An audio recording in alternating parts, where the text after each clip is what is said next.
I've always had this strange love for Edinburgh.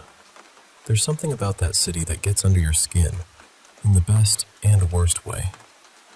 The hills, the old stone buildings, the castles sitting there like they've been watching everything for centuries. And then there's the history, which is beautiful, but also incredibly dark.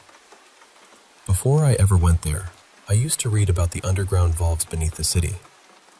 They were originally built for merchants to store goods, but because Edinburgh is so damp and the stone was so porous, everything kept getting ruined. So the vaults were abandoned. But people still ended up living down there. A lot of them had nowhere else to go. And back then, being homeless could get you punished severely, even killed. So people hid underground, in those cold, wet spaces beneath the streets. Then, when parts of the city burned, the heat traveled down through the stone. Those vaults basically turned into ovens, and the people hiding inside never made it out. There were also all the witch trials, and the sad thing is, many of the people accused weren't witches at all. A lot of them were healers, people who understood herbs and natural remedies. But fear took over, and once fear gets dressed up as justice, terrible things happen. All of that fascinated me. So when I finally got the chance to visit Edinburgh in late 2022, I was thrilled. It was supposed to be 4 of us, 2 friends, my girlfriend, who's now my wife, and me. But one friend canceled right before the trip, so it ended up being 3 of us. We stayed in a hostel for the first couple of nights, then booked an Airbnb for the final night. The plan was to do all the tourist stuff, walk the city, visit the old places, and take a late-night cemetery tour. Honestly, most of the trip was wonderful. Edinburgh felt exactly the way I hoped it would. Cold, dramatic, ancient. The whole place had this heavy atmosphere, but in a way I liked. Then we got to the Airbnb. We checked out of the hostel around lunchtime, left our bags there, wandered around all afternoon, and finally went to the flat in the evening. It wasn't far, so we just rolled our luggage through the streets. The only problem was that the apartment was on the 3rd floor, with no lift.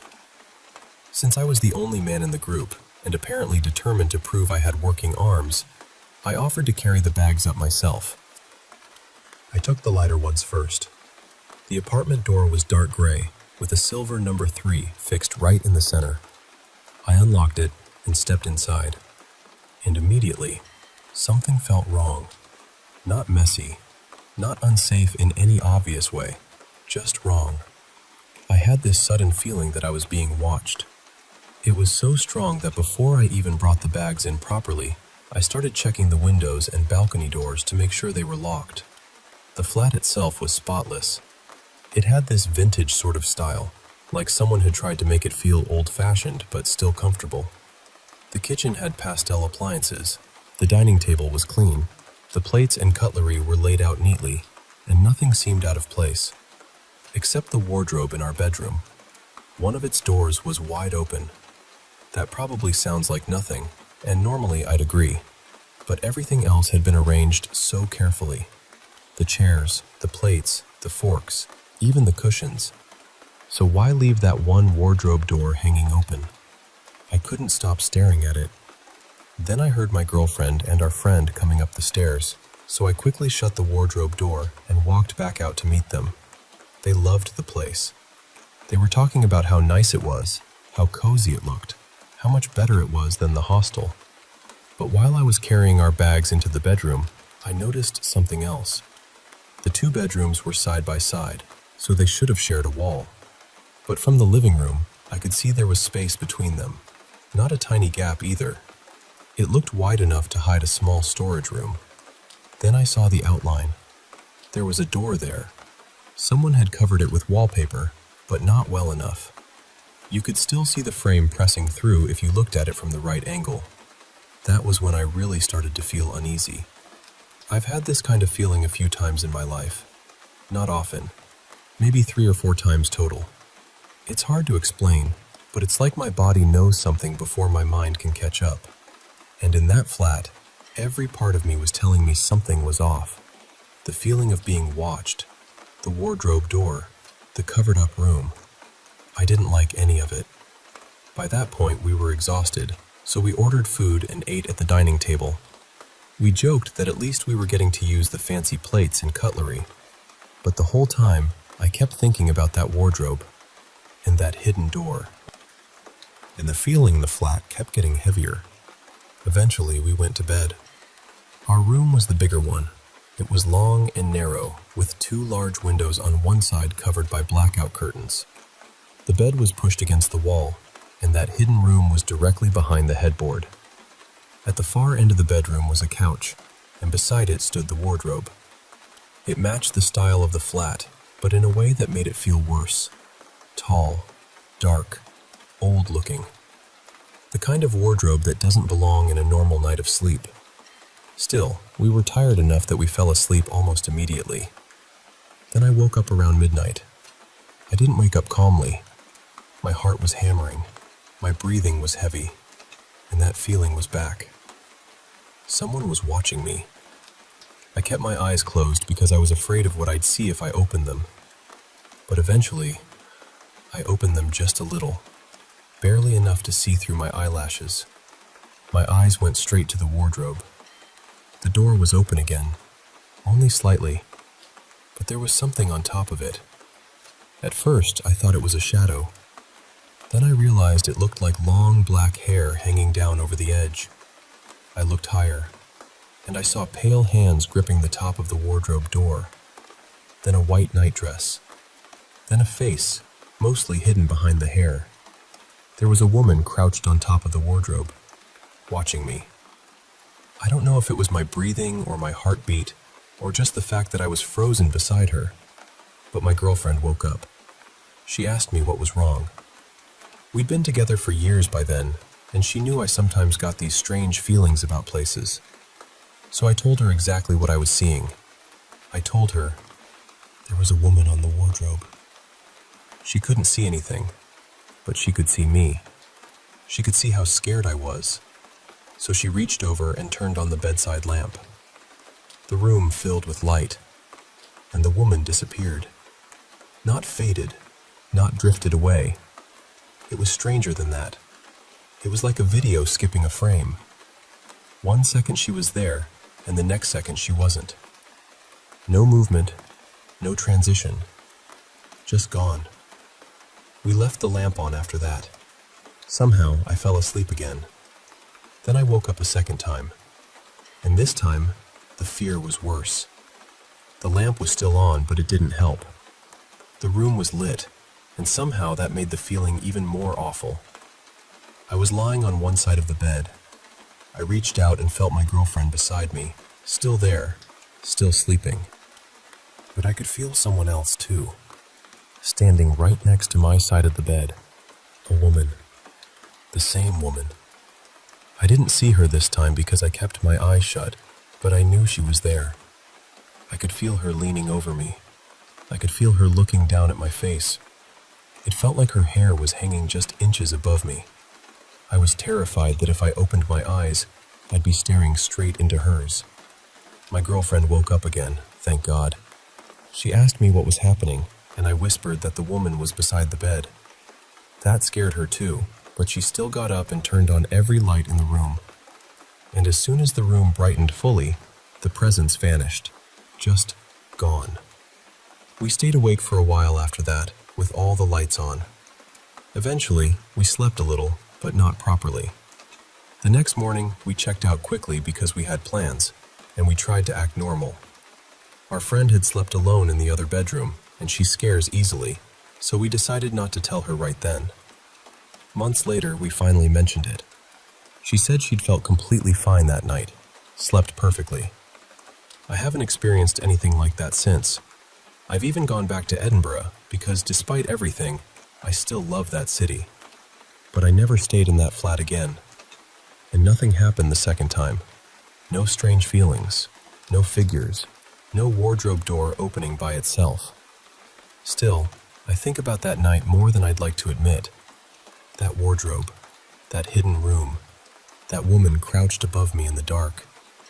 Even now, when I remember it, I get that same cold feeling in my chest. And more than anything, I'm grateful I wasn't alone in that room.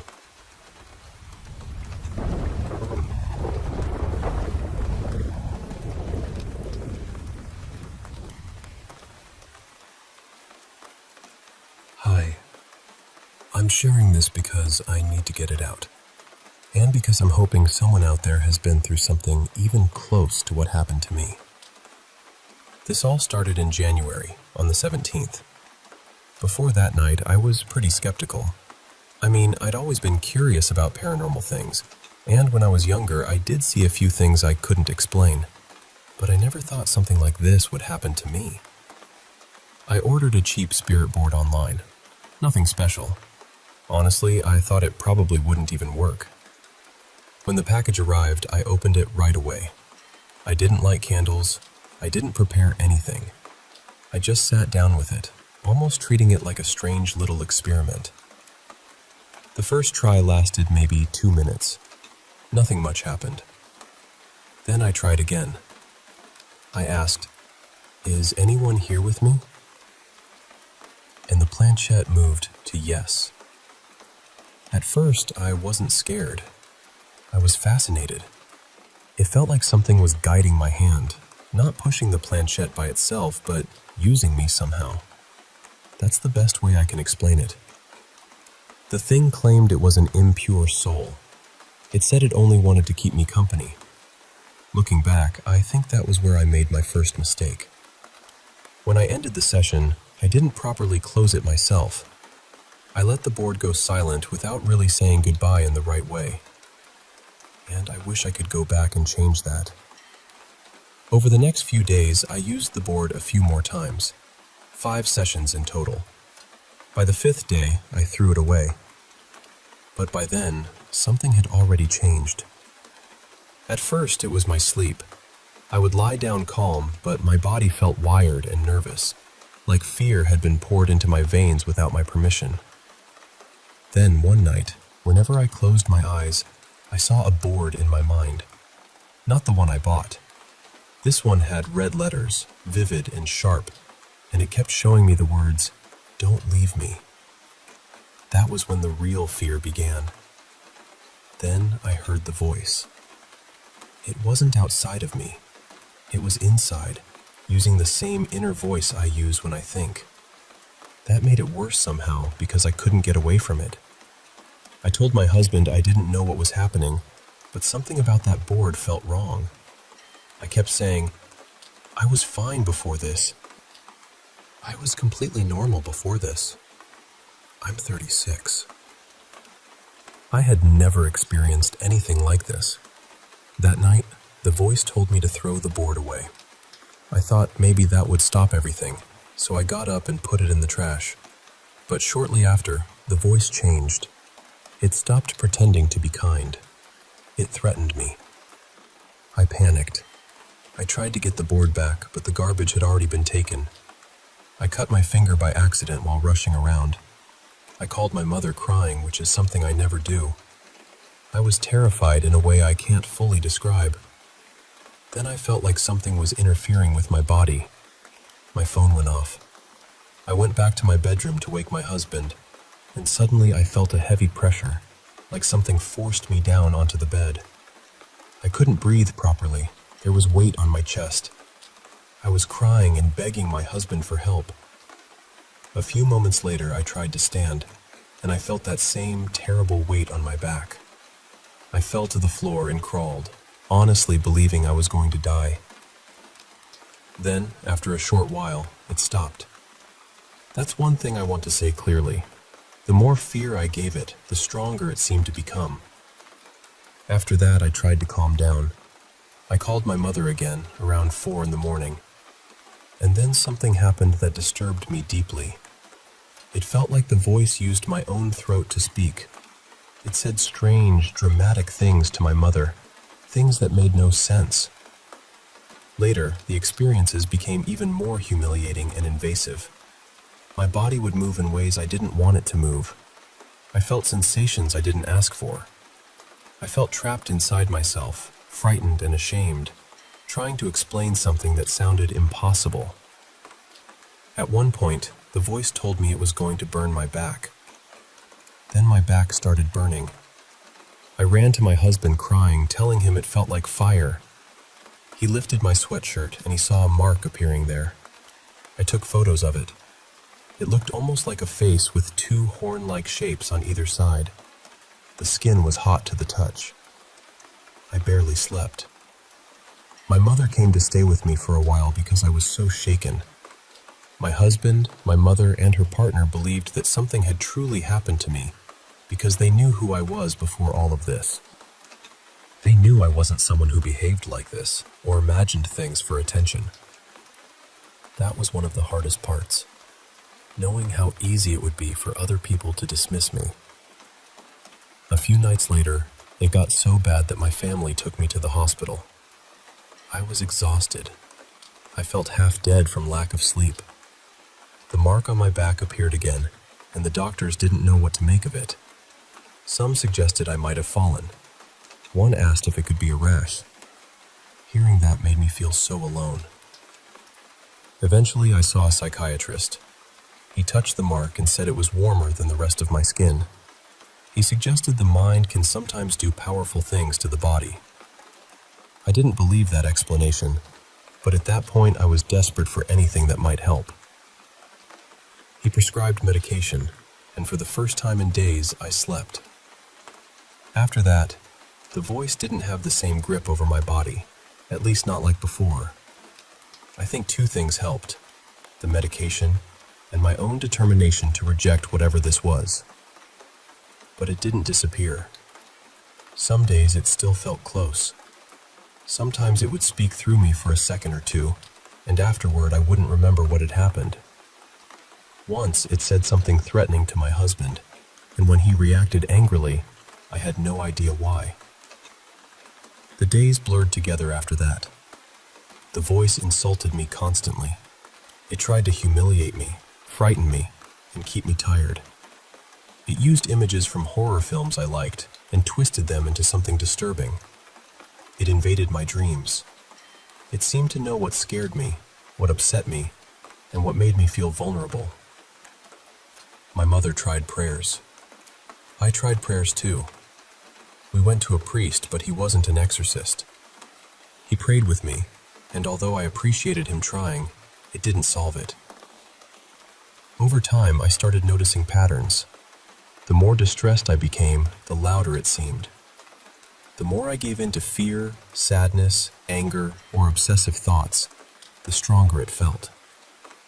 When I forced myself to avoid feeding it with panic, the voice became more distant.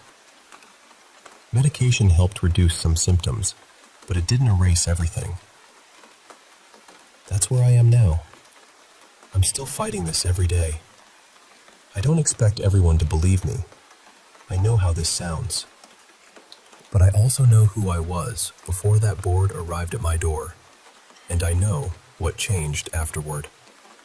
I'm not sharing this to be dramatic. I'm sharing it because I feel isolated, and because I want to find people who went through something similar after using a spirit board.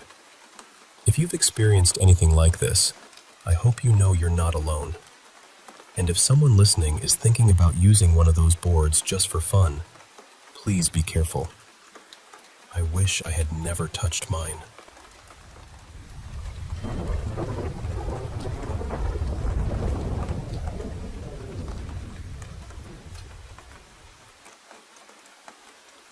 I want to tell you about something that happened to me a couple of years ago, and honestly, I still think about it from time to time. I was lying in bed one night with my cats curled up around me, all cozy and comfortable. I had my bedroom door open, mostly because the cats like to wander in and out, and sometimes one of our dogs would come in too. I was home by myself for once, so I wasn't worried about my siblings walking past my room or bothering me. The way our house was laid out, my door opened into this small hallway. My sister's room was directly across from mine, and the bathroom was off to the right. I was just watching something on my phone when I heard these tiny footsteps coming toward my doorway. They sounded like little pitter-patters, so I assumed it was our older dog. He had back problems and couldn't jump onto the bed by himself, so I sat up, ready to help him up if he wanted to join me. But then the footsteps stopped just around the corner, right outside my view. And then, without any warning, this dark little shape ran past my doorway. It looked roughly like a child, maybe toddler-sized, but it wasn't a child. It was just this solid shadow. No face, no clothes, no features. Just a small, dark figure. It darted straight into my sister's room and jumped onto her bed. But there was no sound. No floor creak. No mattress noise. No springs. Nothing. I completely froze. For about 20 minutes, I barely moved. I was slowly reaching toward the little cross I kept on my bedside table, because in that moment, I genuinely had no idea what else to do. I sat there for nearly 2 hours, trying not to panic, until my family finally came home. Only then was I able to move properly and close my door. I told them what happened, and they checked the cameras, but nothing showed up.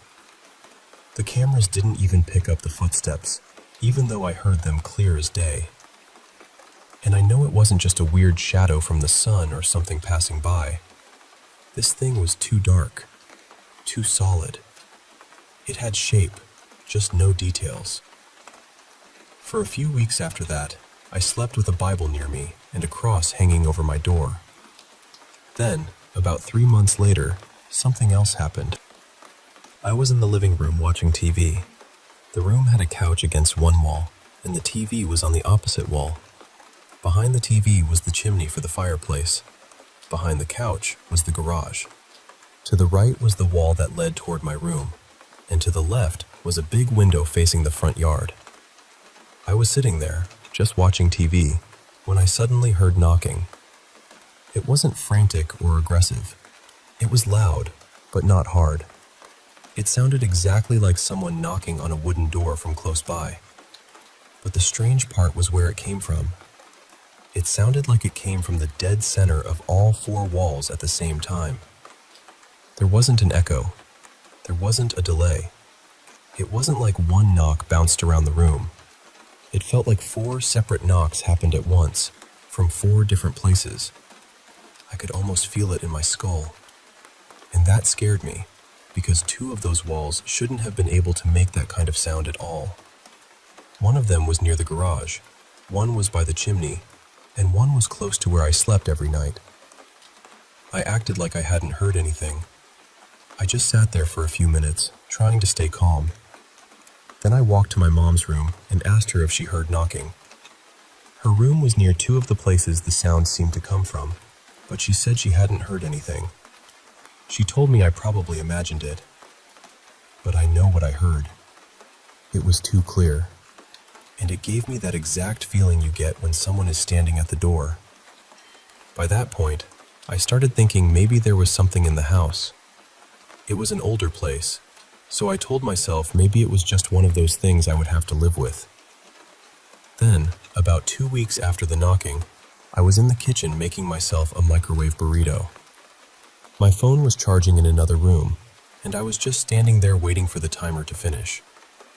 The kitchen was quiet except for the hum of the microwave. Then I heard a giggle. It was loud enough to cut through the microwave noise. It sounded like a little kid laughing at something in the next room, like they were playing a game or watching something funny. But the sound was strange. There was no echo, no muffled quality.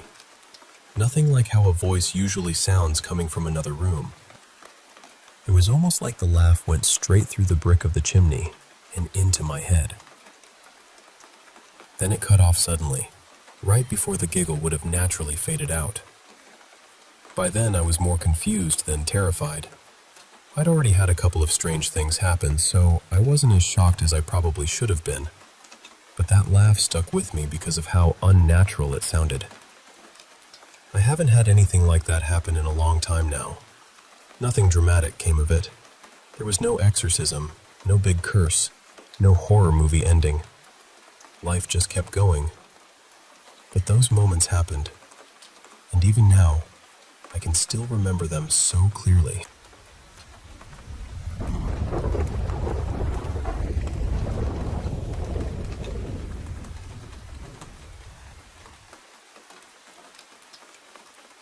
This happened in the UK, sometime around late autumn of 2012. I was about 12 years old then, in year 8, and it was one of those ordinary school mornings where everything felt routine at first. I'd woken up early, probably around 5:30, maybe a little after. My mom had already left for work, so I was alone in the flat, just getting myself ready like I normally did. I'd been in my room earlier that morning. I'd got dressed in there, moved around in there, used the light with no problem at all. Everything was completely normal. After that, I went into the kitchen to have breakfast. Since it was autumn and still so early, the whole place beyond the kitchen felt dark and quiet. When I'd left my bedroom, I'd turned the light off behind me. Once I'd finished eating, I remembered I needed to grab something from my room before leaving for school. I don't even remember what it was now, maybe a book or part of my uniform, but at the time, it felt important. So I walked down the corridor toward my bedroom, and the moment I reached the doorway, I stopped. It wasn't just fear, it wasn't just darkness. It felt like I had walked straight into something thick and heavy, almost like a wall of pressure sitting in the doorway. The best way I can describe it is that the air itself felt hostile, dense, wrong. I know that sounds dramatic, but I'm not trying to dress it up. That is genuinely how it felt. I just stood there, staring into my room. It was pitch black inside, and suddenly, every part of me was telling me not to go in. My heart started racing, and I could feel panic rising in my chest before I even understood why. Then I remembered the light switch was right there by the door. So I reached in with my hand, keeping the rest of my body outside the room, and flicked it on. Nothing happened. That was when I really started to panic, because that light had been working perfectly maybe 20 minutes earlier. I flicked it again. Still nothing. I stepped back into the corridor, and the corridor light was fine. The kitchen light was fine. The living room light was fine. So it wasn't a power cut. It wasn't the whole flat. It was just my bedroom. And standing there, I had this overwhelming feeling that something was inside that room and did not want me coming in. I kept trying the switch, reaching in with my hand and flicking it over and over, but the light wouldn't come on. The whole time, that awful pressure was still there, right at the doorway. It felt almost physical, like if I pushed forward, I'd be pushing into something that had weight. I remember breathing too fast and trying to think clearly, but I couldn't. I thought about calling my mom, but she would have been at work by then, and I didn't know what I'd even say. I thought about knocking on a neighbor's door, but it was so early, and again, what would I tell them? That I was scared of my own bedroom? I felt trapped. I still had to get ready for school. I still had to leave on time. But I couldn't make myself cross that doorway. At one point, I put music on my phone because the silence in the flat was making everything worse. I hoped it would calm me down, or at least make the place feel less empty. It helped a tiny bit, but not much. I was still moving between the kitchen and the corridor, crying, watching my bedroom door the whole time. My gut was screaming that something was deeply wrong. In the end, I didn't go in. Whatever I needed from my room, I left it behind. I got my things from elsewhere, unlocked the front door, and kept looking back over my shoulder until I was out. Then I locked the door and went to school. When I came home later that afternoon, everything felt normal again. The flat was quiet, but not in that horrible way. My bedroom didn't feel heavy anymore. There was no pressure at the doorway, no sense that something was waiting in there. The first thing I did was try the light. It came on immediately. That scared me almost as much as it not working in the first place, because it meant the problem had only existed during that short window of time. Just that morning. just when I'd needed to go into the room. Nothing like that ever happened again, but for weeks afterward, I felt uneasy whenever I went near that doorway in the dark. I still don't know what it was, but I know what I felt. It felt like something had filled my bedroom with a kind of energy so thick, it stopped me from entering.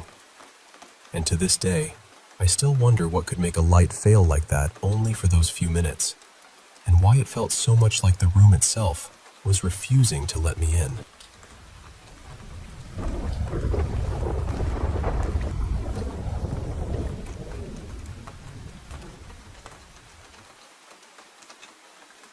I still think about this night more often than I probably should. So, this happened when I went to a small hotel with my girlfriend, Lena. I had been drinking that evening, and honestly, I got way more drunk than I planned to. Lena didn't drink at all. She was completely sober the whole time. Later that night, she told me she wanted to head home early.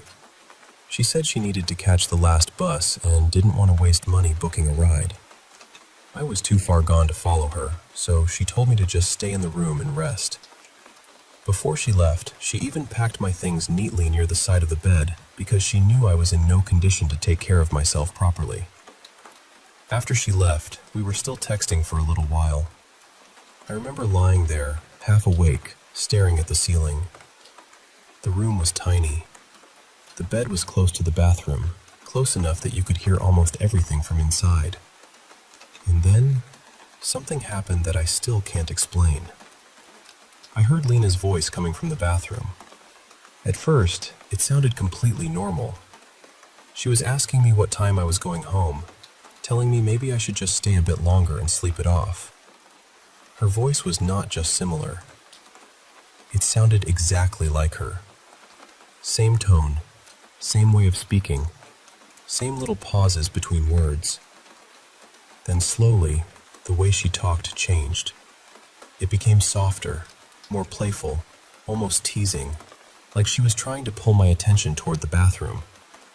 And the worst part is, I answered. I actually spoke back to it. At that moment, I fully believed Lena was still in the room with me.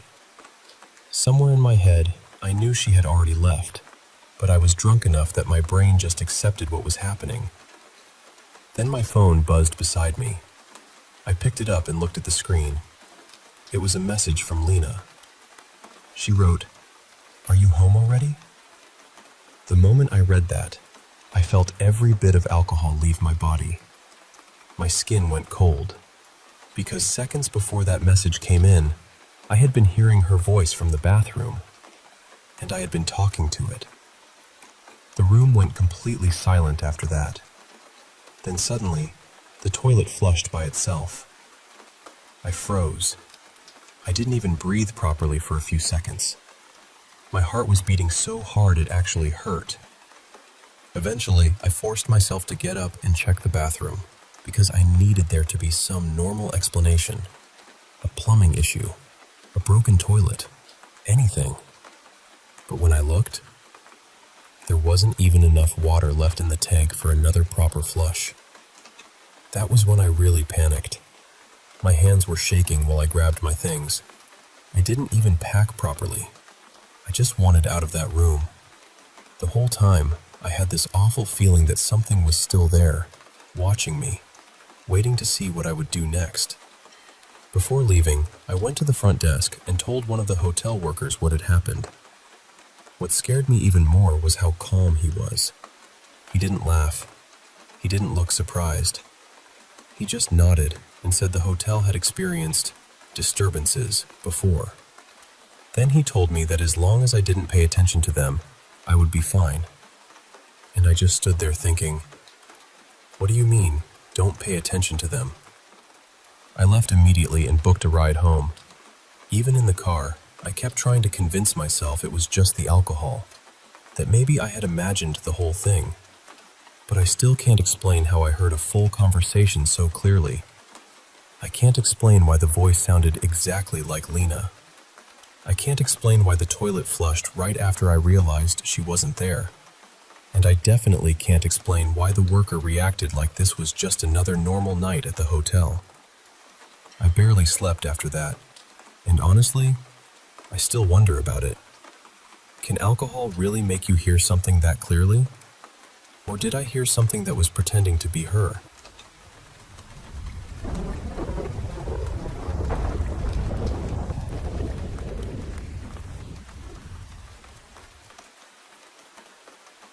I've never really known how to explain this without sounding like I'm reaching for answers in the dark, but I'm going to try. When I was younger, my family lived in a house that never felt completely empty. I was there for most of my childhood, and for years, things happened that I still think about. I was the one who seemed to notice it the most. I heard things. I saw things. And because I was a kid, it was easy for everyone to tell me I was imagining it. But I know what I felt.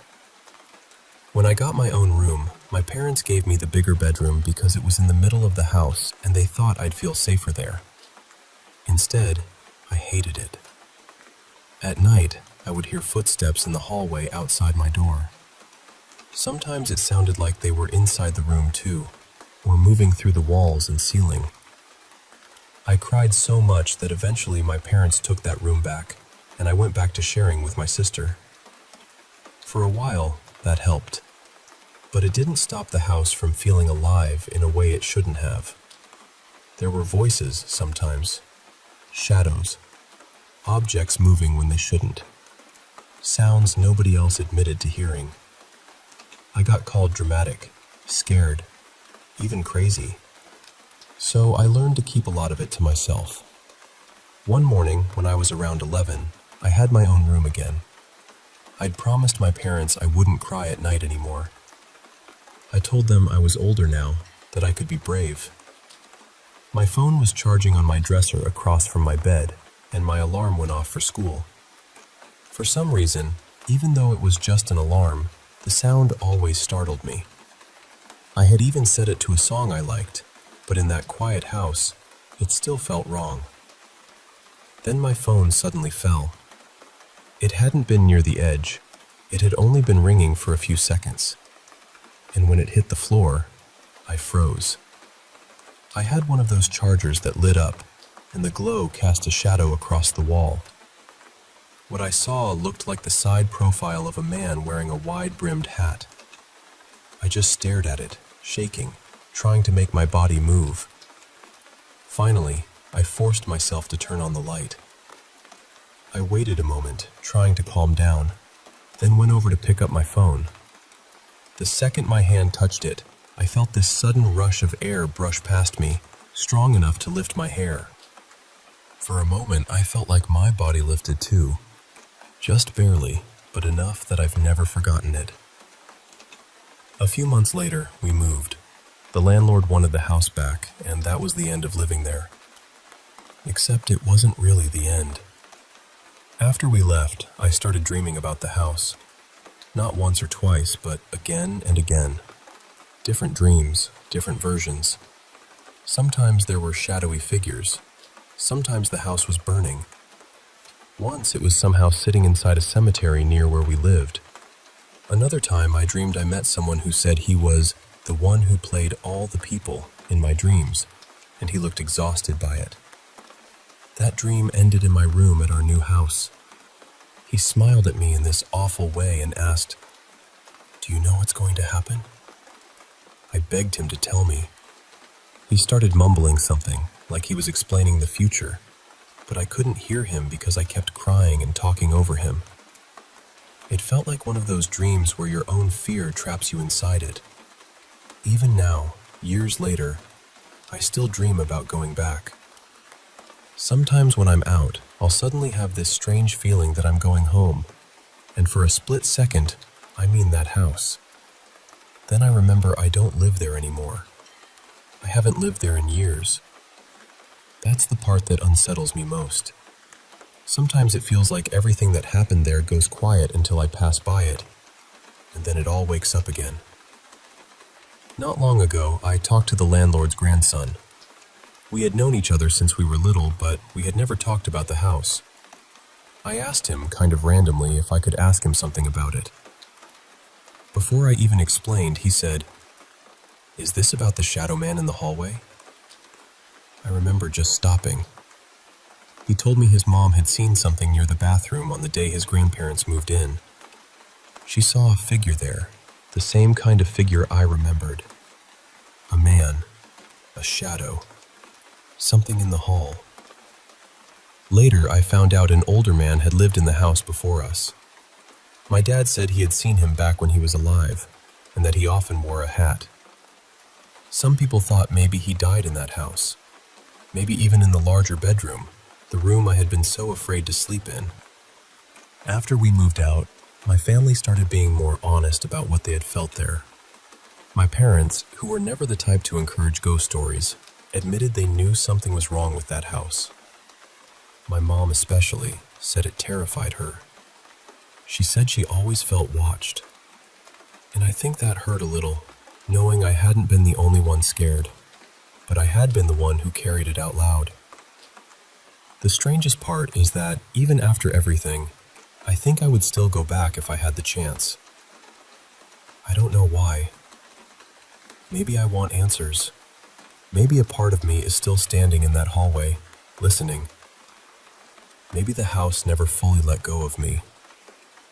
So I guess what I'm really asking is this. Can a place, or whatever lives inside it, attach itself to a person? Because sometimes it feels like I left that house years ago, but something from it followed me anyway.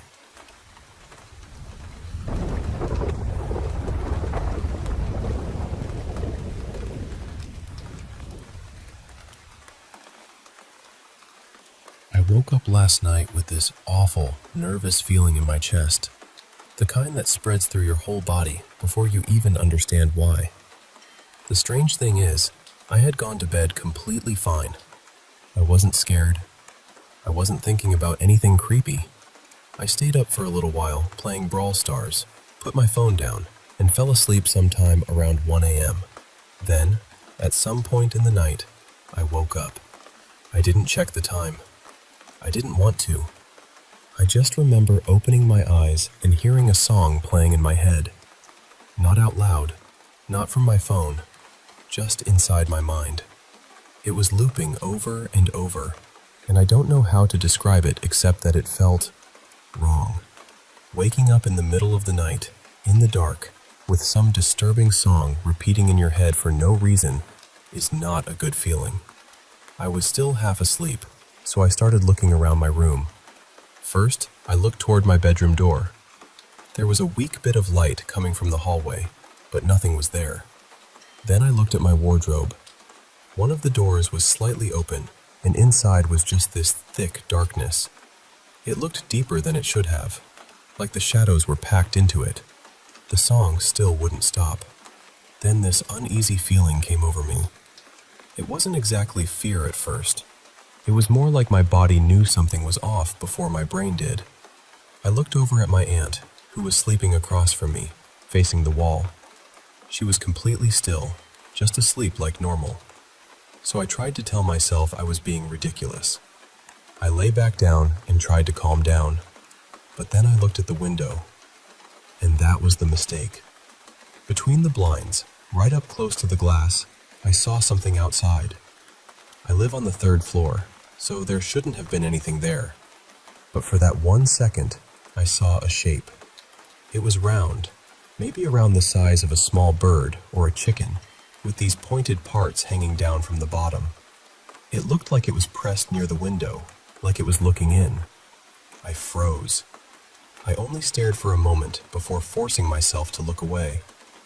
I kept telling myself, it's probably just the trees. It's just the trees. There are palm trees outside, so I tried to convince myself that must have been what I saw. Then I turned over and somehow managed to fall asleep again. When I woke up at 6, I had almost forgotten about it.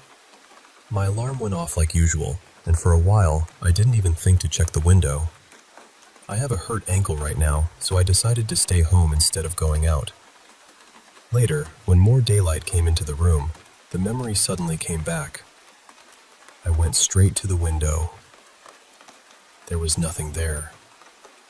And that's when I felt cold all over again, because the palm trees are nowhere near where I saw the shape. They're farther away and off to the side. Whatever I saw had been right in the center of the window, between the blinds, close to the glass. It didn't look like a tree. It still makes my skin crawl thinking about it.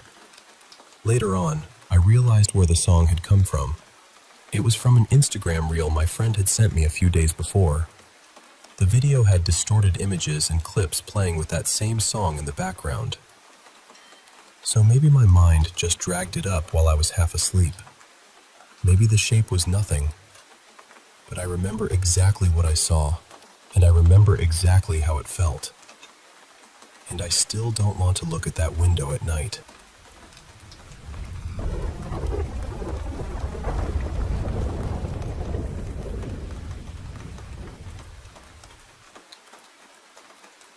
Back in May of 2014, my family went through a really painful loss.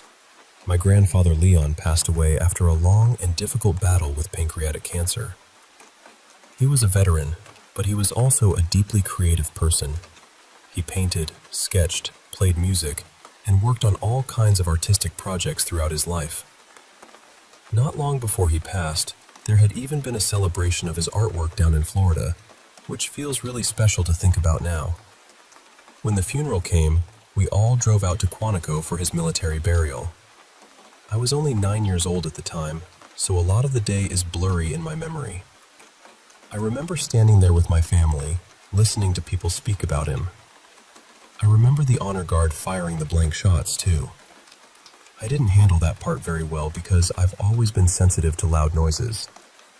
But the part that stayed with me most happened afterward. We were all getting back into the car, ready to leave, and the car just would not start. My mom tried the key again and again, but nothing happened. It was an older car, so normally I'd say, well, that explains it. But what happened next is what makes me pause. After a few tries, my mom just sat there for a second and said something like, "Dad, you can let us go now. I know." Then she turned the key one more time, and the car started. Just like that. Even now, I know how easy it is to call something like that a coincidence. The car was old. Cars act up. Things happen. But the timing of it has always felt strange to me. It didn't start until my mom spoke directly to him, almost like she was acknowledging that he was there, or that he was having a hard time letting go. I've had other odd experiences around funerals too. I don't know how to explain it exactly, but sometimes there's this heavy feeling in the room. Not frightening, really. More like someone is still lingering nearby, like their presence hasn't fully faded yet. With my grandfather, I've always wondered if maybe that moment at the car was his way of reaching out one last time. My mom had spent time with him near the end, sitting with him while he was dying, and then after she left, he passed away. So maybe there was something unfinished there. Maybe he just wanted her to know he was still with us, for one final moment. I don't remember everything about him because I was so young, and more than 10 years can blur a lot of details. But from what I do remember, and from what people have told me, he was a talented, complicated, loving person. And I know my mom meant a lot to him. So I still think about that day sometimes. Maybe it was just an old car finally deciding to work. Or maybe, in his own quiet way, my grandfather was saying goodbye.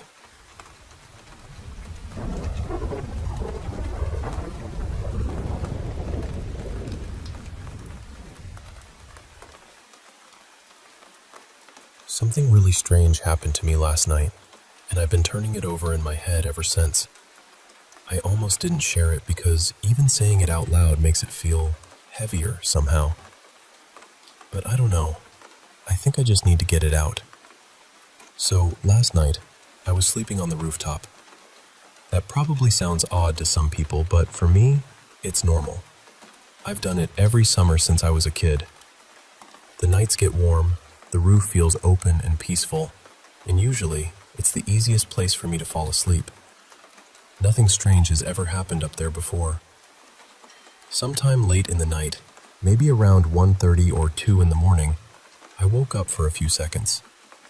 I didn't have my phone with me, so I just looked up at the sky, trying to guess how close it was to morning. It was still dark, so I lay back down and slowly drifted off again. That's when I had the dream. In the dream, I was sitting at my computer, working from home, already irritated and tired. For the past few days, the milk we had been getting seemed wrong somehow. Thin, watered down, not the usual quality. I remember feeling annoyed enough that I had decided I was going to confront the milkman the next time he came. I was sitting there waiting for him, almost rehearsing what I was going to say. Then I heard footsteps on the stairs. Someone was coming up toward my room, and in the dream I immediately thought, okay, that must be him. But when I looked over, it wasn't the current milkman. It was our old milkman, Ramesh. He had delivered milk to our house for years, maybe 11 or 12 years. He knew everyone in the neighborhood, and the thing is, he died last year. He took his own life. In the dream, he was climbing the stairs slowly, holding the milk in his hands, and the whole time, he was looking straight at me. Not just looking, really. Staring. He had this strange little smile on his face, almost like he already knew what I was thinking.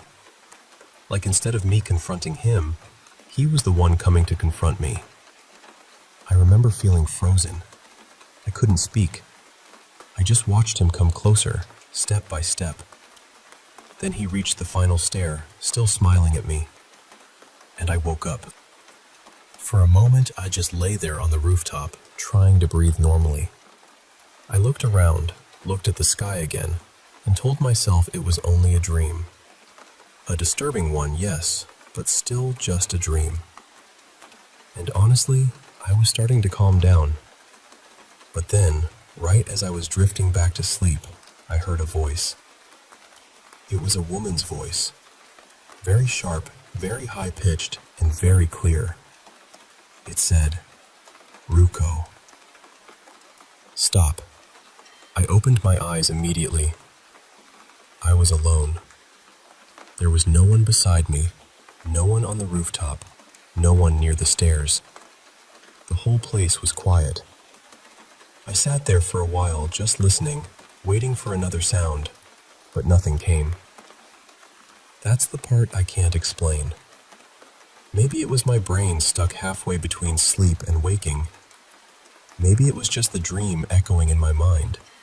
I know that can happen. I know there are ordinary explanations for strange things at night. But it felt real. Not dream real. Real real. And the timing is what bothers me most. Right after dreaming about him, I hear a voice telling me to stop. My mother had told me before not to talk too much about him because his death wasn't natural. She doesn't like when people bring him up. And today, when I told my brother what happened, he got upset with me too. He told me not to keep mentioning people who died that way, not to talk about seeing them in dreams, because according to him, speaking about them can somehow draw them closer. He even said, "What if he's somewhere nearby?" I don't know what I believe. I really don't. Part of me thinks it was just my tired mind creating something out of fear and memory. Another part of me keeps replaying that voice, the way it cut through the silence. I don't really have anyone around me I can talk to about this without them either getting scared or angry. So I guess I'm sharing it here because I needed to tell someone. And there's one more thing that makes it harder to brush off. It's May now. He died in May of last year. Almost exactly 1 year ago.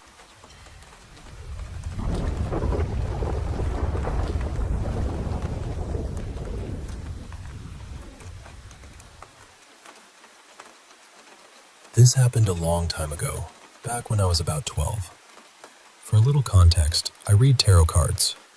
I wouldn't exactly call myself a medium, but I've definitely had more spiritual experiences than most people I know.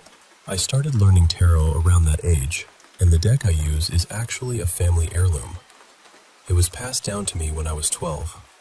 Another thing that's important is that, before this, I had never really had nightmares. Not as a little kid, not as a toddler, not even once that I can remember. So one afternoon, I decided to take a nap in my room. In the dream, I was with two of my friends in my cousin's bedroom, except something was wrong right away. The whole room was reversed.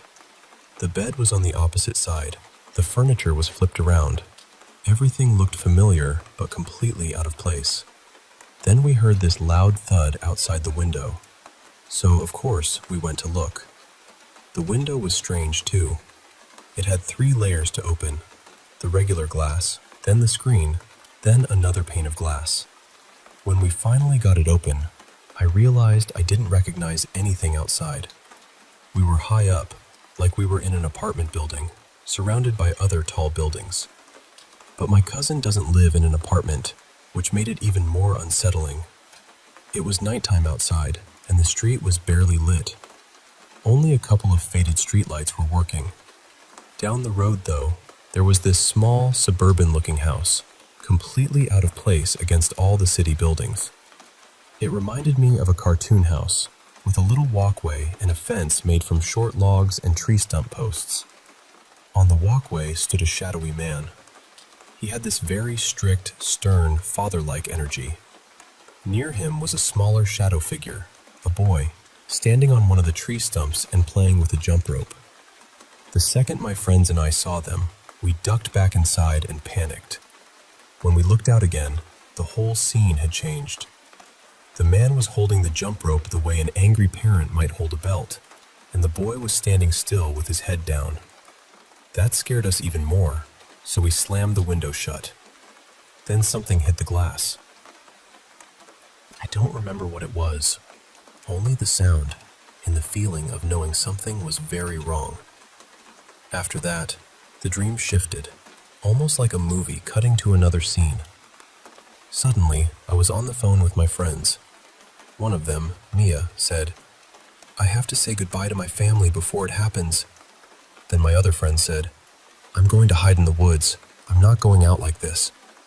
And I remember panicking and saying, "What about me? What am I supposed to do?" Then I woke up sweating. I was terrified. I knew it had just been a dream, but I had never had a nightmare before, so it felt wrong in a way I can't really explain. I wanted to get out of bed, but I was too scared to move. Then I felt my cat sit on the bed near my feet. She was a big cat, and she slept with me all the time, so I knew what her weight felt like. I thought, okay, she's here. I'm not alone. So I sat up to grab her. But she wasn't there. There was just a dip in the mattress, like something invisible was sitting on the bed. I froze, then lay back down immediately. A moment later, one of my crystals near my tarot cards suddenly moved. I heard it hit the ceramic plate it was sitting on. It made this clear little ding, sharp and unmistakable. That was enough for me. I ran out of my room and found my mom. And the strangest part is, around that time, I used to see a shadow figure in my neighbor's attic window. Their house was a blue suburban home with one window right up at the peak of the roof. From my bed, the angle lined up perfectly. My window, my screen, and then their attic window. It felt eerily similar to the house I had seen in the dream. That's still one of the creepiest experiences I've ever had, though I do have others. And yes, I actually have a picture of the figure in the window.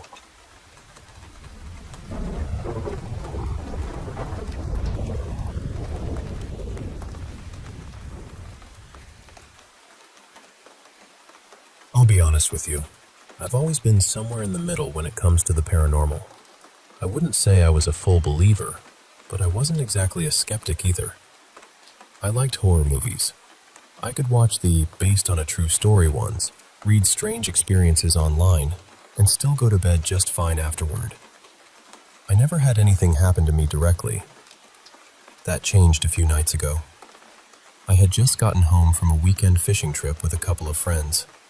It was around early afternoon, and I was completely worn out. You know the kind of tired where your body feels hollow? That was me. I barely slept the whole weekend, so all I wanted was a shower, dinner, and a real night of sleep. When I got home, my wife Lena was excited to show me what she had found at this little antique shop downtown. She had picked up a few things: some old glass plates, a silk scarf, a carved wooden box, and then this purse. It was old, really old looking.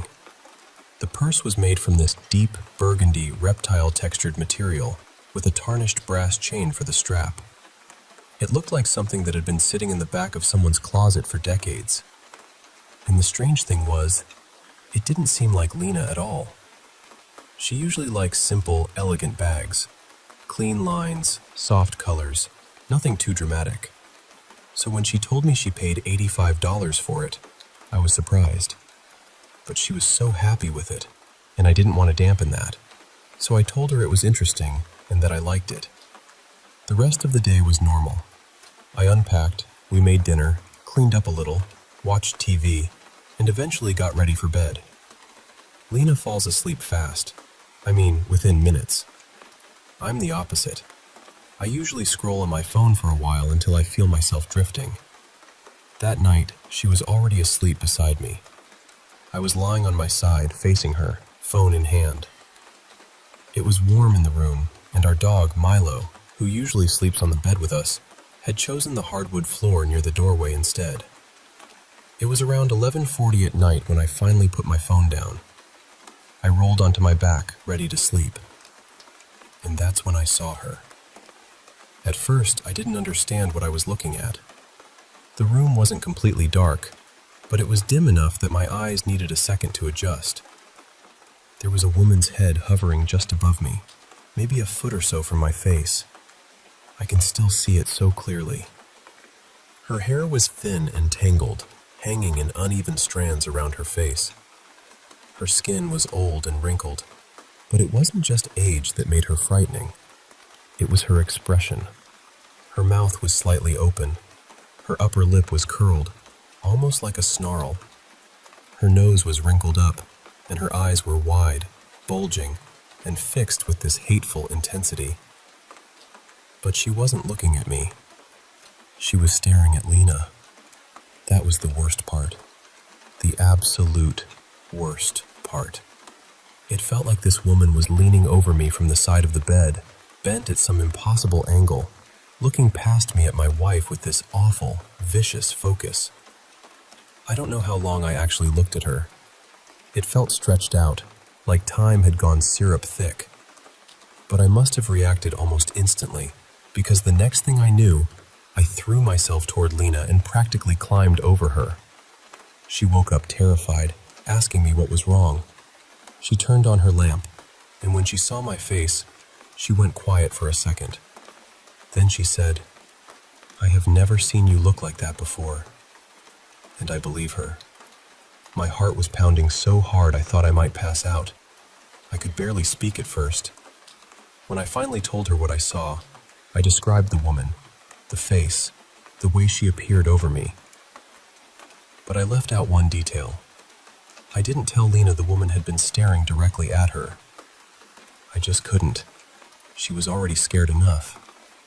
We stayed awake for about an hour after that, trying to make sense of it. I kept telling myself maybe I had been half asleep. Maybe it was some kind of waking dream. But I knew what I saw. And the room felt wrong. That's the only way I can describe it. The air felt heavy. Not just emotionally, but physically. Like the room had pressure in it. At one point, I got up to use the bathroom, and walking felt strange, almost like I was moving through water. I felt disconnected from myself, like I was watching my own body move.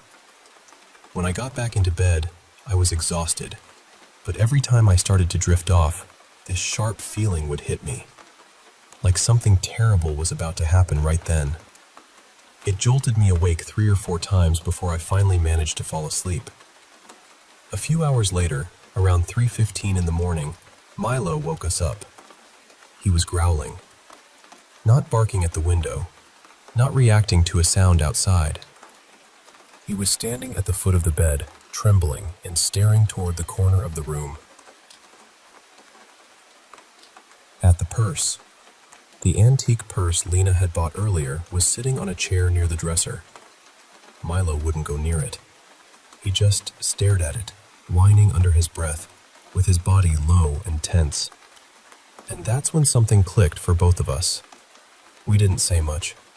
We just got up, took the purse out of the bedroom, and put it downstairs near the front door. After that, we managed to sleep until morning. When we woke up, Lena told me she'd had a nightmare after we went back to bed. She dreamed she got up in the middle of the night and looked out our bedroom window. Across the way, she saw our neighbor standing in his window, staring back at her. In the dream, they just stared at each other. Then he raised a gun to his own head. She said it felt so real that when she woke up, she wasn't even sure it had been a dream. The next morning, I went to work, but I couldn't stop thinking about it. I called a friend of mine, Daniel, who has always been into paranormal stuff. I told him everything. He listened quietly, then said, "You need to get that purse out of your house." He told me he thought something negative was attached to it, and that whatever it was, it didn't want Lena to have it. He said to return it if possible, and then cleanse the house.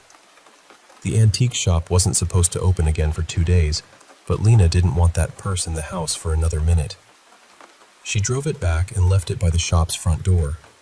She didn't care about the money. Neither did I. When she came home, she opened the windows, cleaned the house, and burned sage through every room. That night, I'll admit, I was still scared. I couldn't tell if the house still felt strange or if my nerves were just shredded.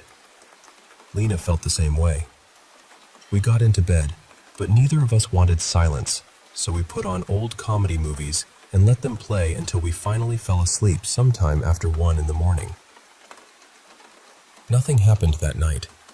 No footsteps, no strange feeling, no growling, no woman. I'm hoping that was the end of it. I don't know exactly what we brought into the house with that purse, and honestly, I don't think I want to know. But I know this much. Before that night, I could laugh off stories like this.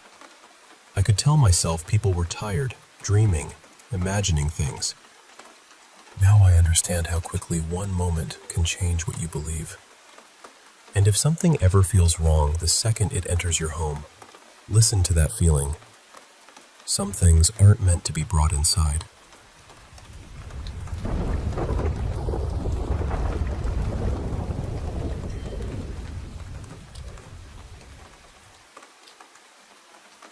When we first moved into that apartment, I honestly didn't think anything of it.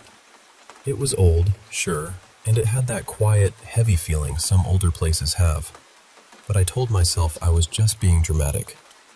You know how it is when you're in a new house and every sound feels louder than it should. The apartment had 3 floors.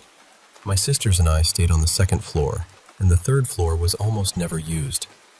It was supposed to be more like storage, but nobody really liked going up there.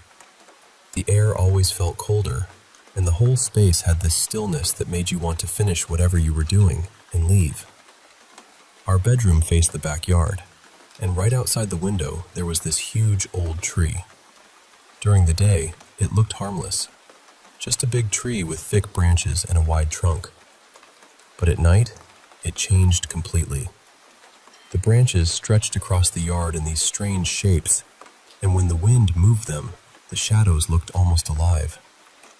At first, we laughed it off. Every old place has something creepy about it, right? But then the neighbors started saying things. Nothing direct, nothing clear. Just little comments like, "That place has a history," or "People don't usually stay there very long." They never explained what they meant, but the way they said it made me feel uneasy. And honestly, looking back, I think that was probably why the rent was so low. For the first couple of weeks, nothing happened. No strange noises, no weird footsteps, nothing. We unpacked, studied, adjusted to the place, and tried to ignore that uncomfortable feeling that seemed to linger in certain corners of the apartment. Then one night, everything changed. My sisters and I were studying late for exams. We each had our own little study table, and mine was near the window facing the backyard and that huge tree. After a while, my sisters got too tired and went to sleep, but I stayed awake because I still had a few chapters to finish.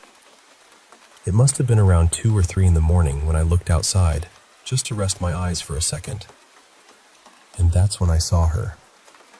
There was a woman walking slowly along the road. At first, I thought maybe I was tired and imagining it. But no, she was there. She was pregnant, heavily pregnant, and she was wearing a long blue dress that almost touched the ground. Her walk was strange. Slow. Careful. Quiet in a way that didn't feel normal. I remember thinking, why would someone like that be outside at this hour? But I tried to push it out of my mind. I told myself maybe she lived nearby. Maybe she couldn't sleep. Maybe she was just taking a walk. Still, something about her felt wrong.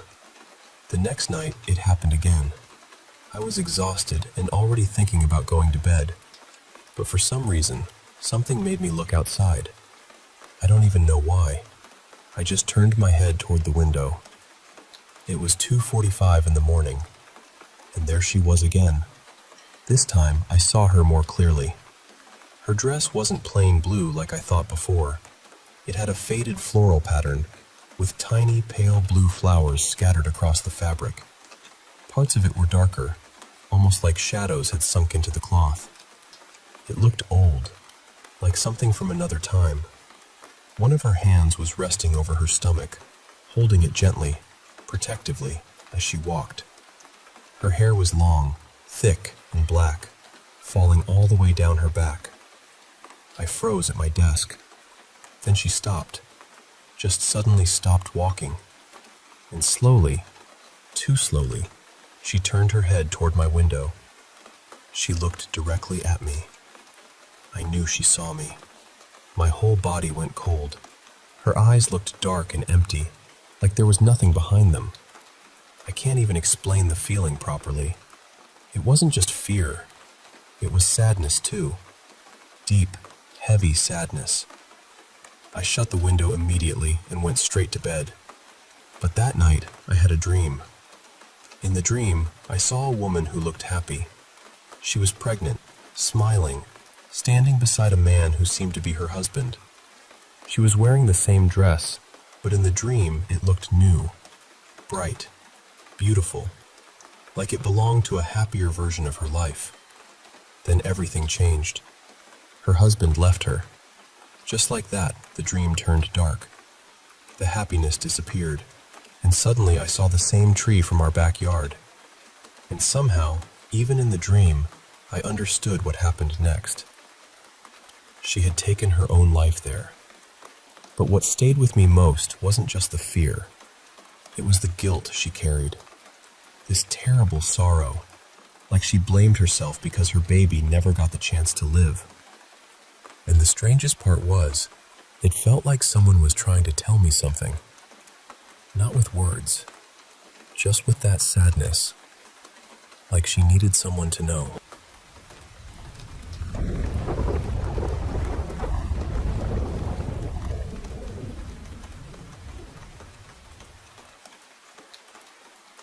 I've been feeling really frustrated with my life lately. Some days, it honestly feels like everything about me is wrong. I look at my face and I don't feel good about it. I don't feel confident in my body, my hair, or even my voice.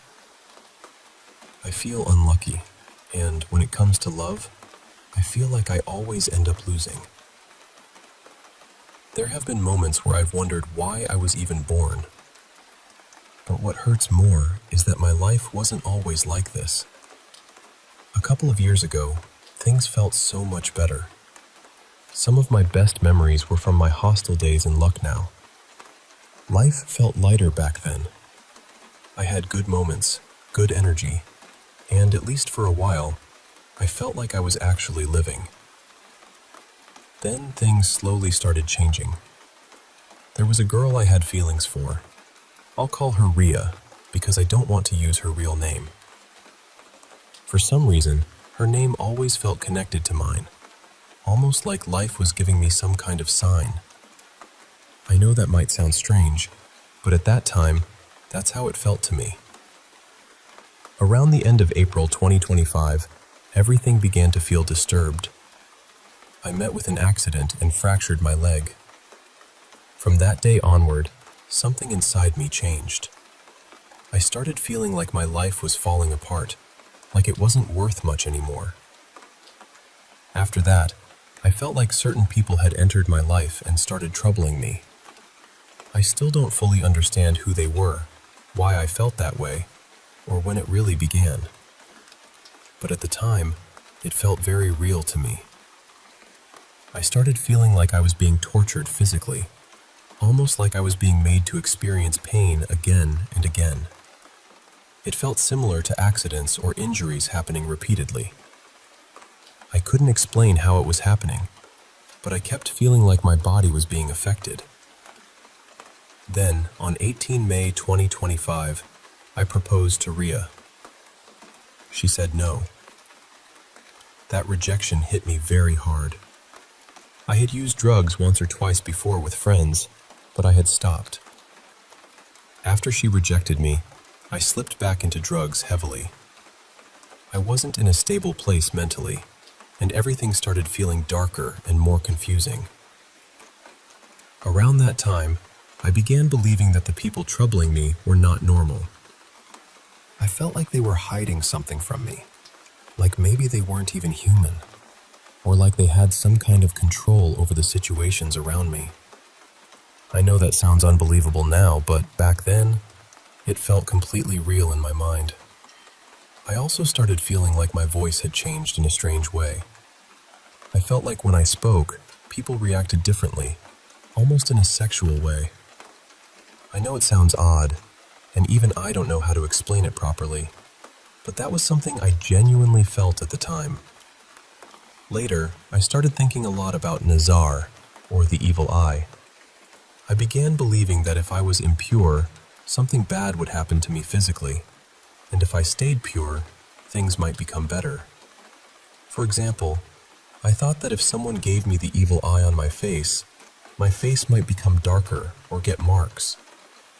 Once, after talking to someone for a long time, I got into an accident and ended up with a mark on my face. I connected that incident to the evil eye. I also started connecting injuries on different parts of my body to the same idea.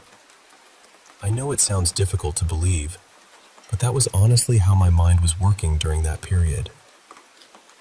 This phase lasted for about 4 months, from April to August.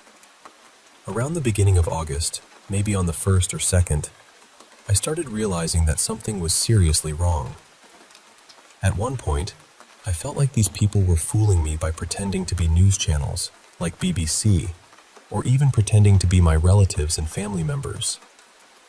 I was also using drugs during that time, so my mind was not clear at all. I even wrote notes saying I would become famous.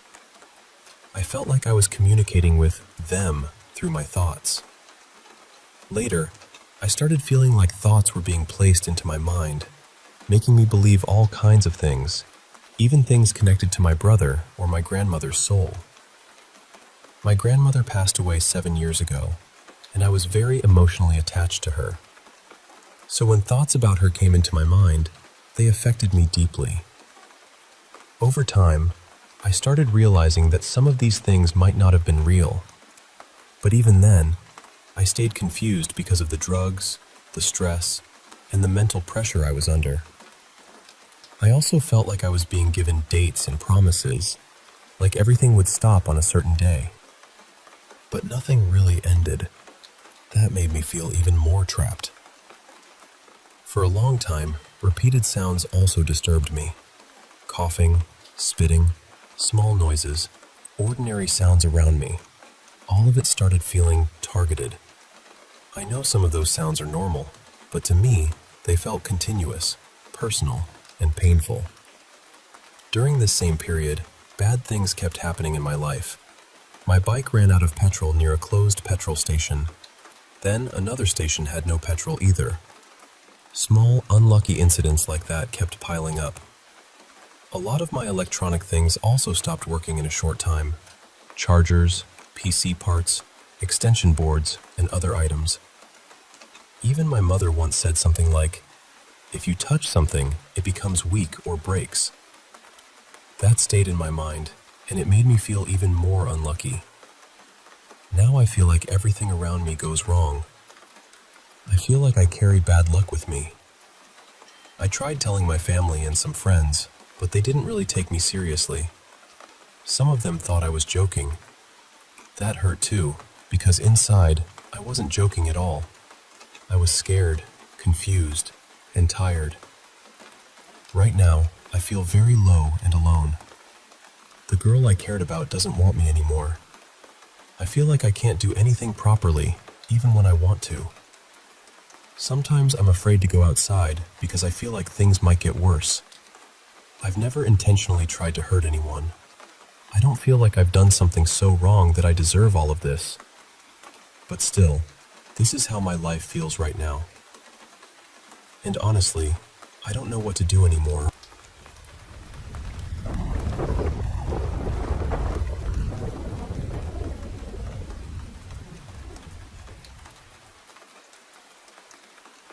I was 19 when I finally started talking about this more openly. But the first time it happened, I was only about 12. I was at my grandparents' house one evening, sitting on the couch with my older sister, Mara, right beside me. I had my laptop open, just doing whatever kids do online at that age, not paying much attention to anything else. Then, out of the corner of my eye, I saw something near the bookshelf by the staircase. It looked like a person, but not really. More like a completely black shape. Its head was rounded in this strange way, almost like a smudged thumbprint. It looked like it was wearing clothes that reminded me of one of my aunt's outfits, and there was something around its neck. A rope. It was hanging there. I looked up so fast, but when I stared directly at the spot, there was nothing there. The second I looked back down at my laptop, though, I could see it again. Same place, same shape, just hanging near the stairs. I turned toward Mara, absolutely terrified, and before I even got a word out, she said, "Do not tell me there's something beside me." That made my stomach drop. I told her, "No, it's not beside you," and then I asked if she could see anything near the bookshelf. She looked, but she said she didn't see anything. Then she told me to go tell our grandmother. So I did. But while I was trying to explain it to my grandma, I saw another figure. This one was standing between my uncle and my grandfather. It looked just like the first one, only this time, the clothes reminded me of something my dad would wear.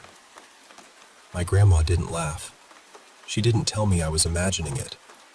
She immediately went upstairs, came back with rosary beads, and told me to pray. That reaction scared me almost as much as what I saw. A few years after that, my grandfather had serious back problems and ended up needing surgery. Around that same period, my uncle developed a tumor behind his eye and needed surgery too. I'm not saying those things were definitely connected, because I honestly don't know. But after what I saw, it's hard not to wonder. It just stayed in the back of my mind, like a cold hand on my shoulder. Then, when I was around 16, something else happened. My grandparents asked me to go into the garage and grab a bottle of wine. I didn't think anything of it. I walked over, opened the door, and flipped on the light. The lights flickered for a second, and in that flicker, I saw a man standing right in front of me. He was so close to my face that I jumped back immediately. He had a tall top hat, and he seemed broad, almost unnaturally large, though I could only really see him from the shoulders up. He was just there, inches away from me. I looked over at Mara, and the look on her face told me she knew. She knew exactly what I had seen. I ran back inside and started praying to God and Jesus because I didn't know what else to do. After a little while, I came back and sat beside my sister. She looked at me and asked, "Did you see that man too?" I said yes. That was when she told me she had seen the same man a few weeks before in the same house. We told our grandma again, and eventually she had a priest come bless the house. The strangest part is that it only ever happened to me and Mara. Nobody else in the family saw these things. Not my grandparents, not my parents, not my uncle, just us. And what still confuses me is that all of this seemed to start around the time I became more serious about my faith. I was praying more, believing more deeply in God, and trying to understand spiritual things in a real way. I still believe in God. I still pray. But I also still don't know what my sister and I saw in that house. And even now, years later, I think about it and wonder whether anyone else has experienced something like this, or whether there's any explanation for what was standing in front of us that night.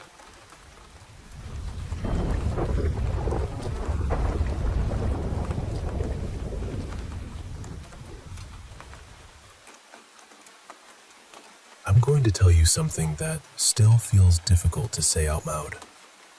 People talk about the afterlife as the place we go when this life ends. Others talk about the end of days, the Antichrist, a being who brings pain, war, and darkness wherever they go. But what if evil doesn't always arrive looking like a monster? What if it hides inside someone innocent? Someone who never asked to be chosen? My name is Mira. I'm 17 years old, and since the day I was born, my life has never fully belonged to me. When I was a baby, I became terribly sick. My family says I died for a few minutes. The doctors didn't know what to do, and when I came back, I wasn't really the same.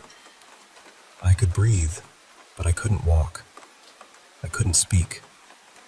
I couldn't look at anyone. For almost 5 years, I lived in a wheelchair, trapped inside a body that felt empty to everyone around me. But my mother never gave up.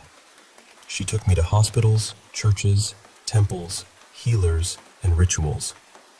She tried everything a desperate mother might try to save her child. But during one of those rituals, something went wrong. Or maybe it went too well. When I was 6 years old, something exploded inside my head. It felt like thunder had cracked open behind my eyes. My ears rang, my nose started bleeding, and then everything went black. When I woke up, I could walk. I could speak. I could run and jump like my body had only been waiting for permission to come back to life. The doctors had no explanation. They ran every test they could think of, but everything came back clean. My mother cried with relief, but I could still see something hidden in her eyes. A question. A fear she didn't want to name. A year later, on my 7th birthday, I heard a voice. It was deep and heavy, like it came from somewhere ancient. "Wake up, Mira. The time to fight has come." I tried to scream, but strange words came out of my mouth. Words I didn't understand. My mother rushed into the room, and when she saw me, she froze. My hands were white. My nails had turned gray. My face was cold, almost lifeless. She carried me to the hospital. The doctors called specialists. They even brought in a translator who said I seemed to be speaking a strange mixture of Aramaic and Old Latin. Then one doctor looked at my mother and said something I'll never forget. "Ma'am, you need to look for help beyond medicine. This is not something we understand." A few days later, I started speaking English again, as if nothing had happened. But something inside me had already awakened. Years passed, and I tried to live like a normal girl. I went to school. I studied hard. I stayed quiet. I did everything I could to seem ordinary. Then, when I was 17, I was sitting in sociology class. We were talking about war, about how it destroys families, about children who lose everything before they're old enough to understand why. Then I saw a photo of a wounded little boy, and something inside me cracked. Pain tore through my head. My ears rang so loudly I thought they would burst. Blood poured from my nose. My eyes burned.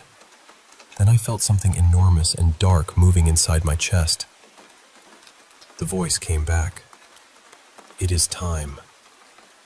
I wanted to call for help, but only unfamiliar words came out. Then I fainted.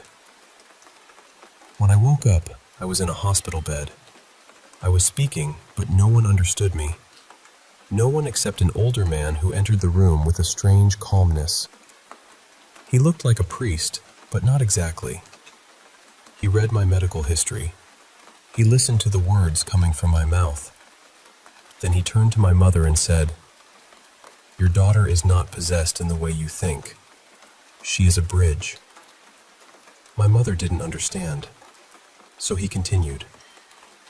There are 3 forces inside her: heaven, hell, and earth. Her body is the earth. The light that brought her back came from God. But during the rituals, something dark entered too. Now both are fighting inside her. My mother argued with him. She cried. She begged him not to say those things. Then the man took out an old book filled with symbols I didn't recognize.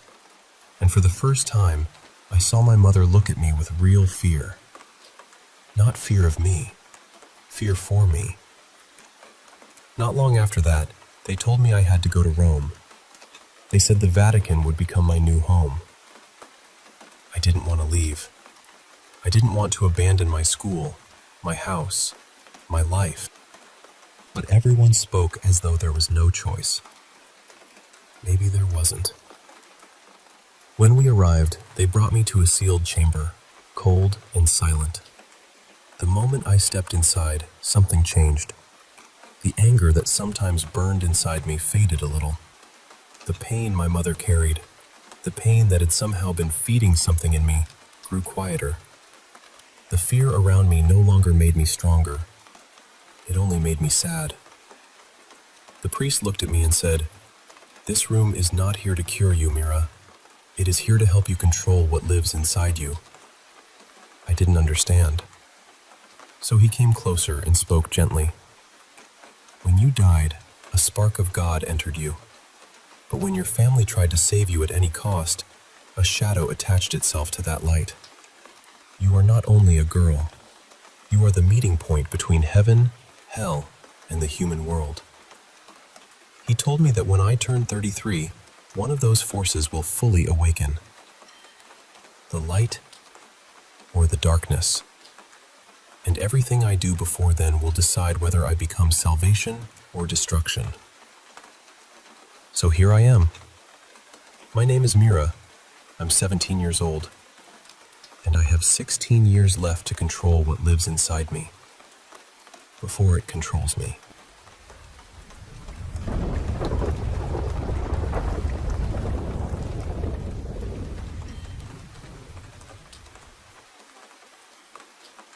Honestly, I need some advice, because I'm still trying to make sense of everything.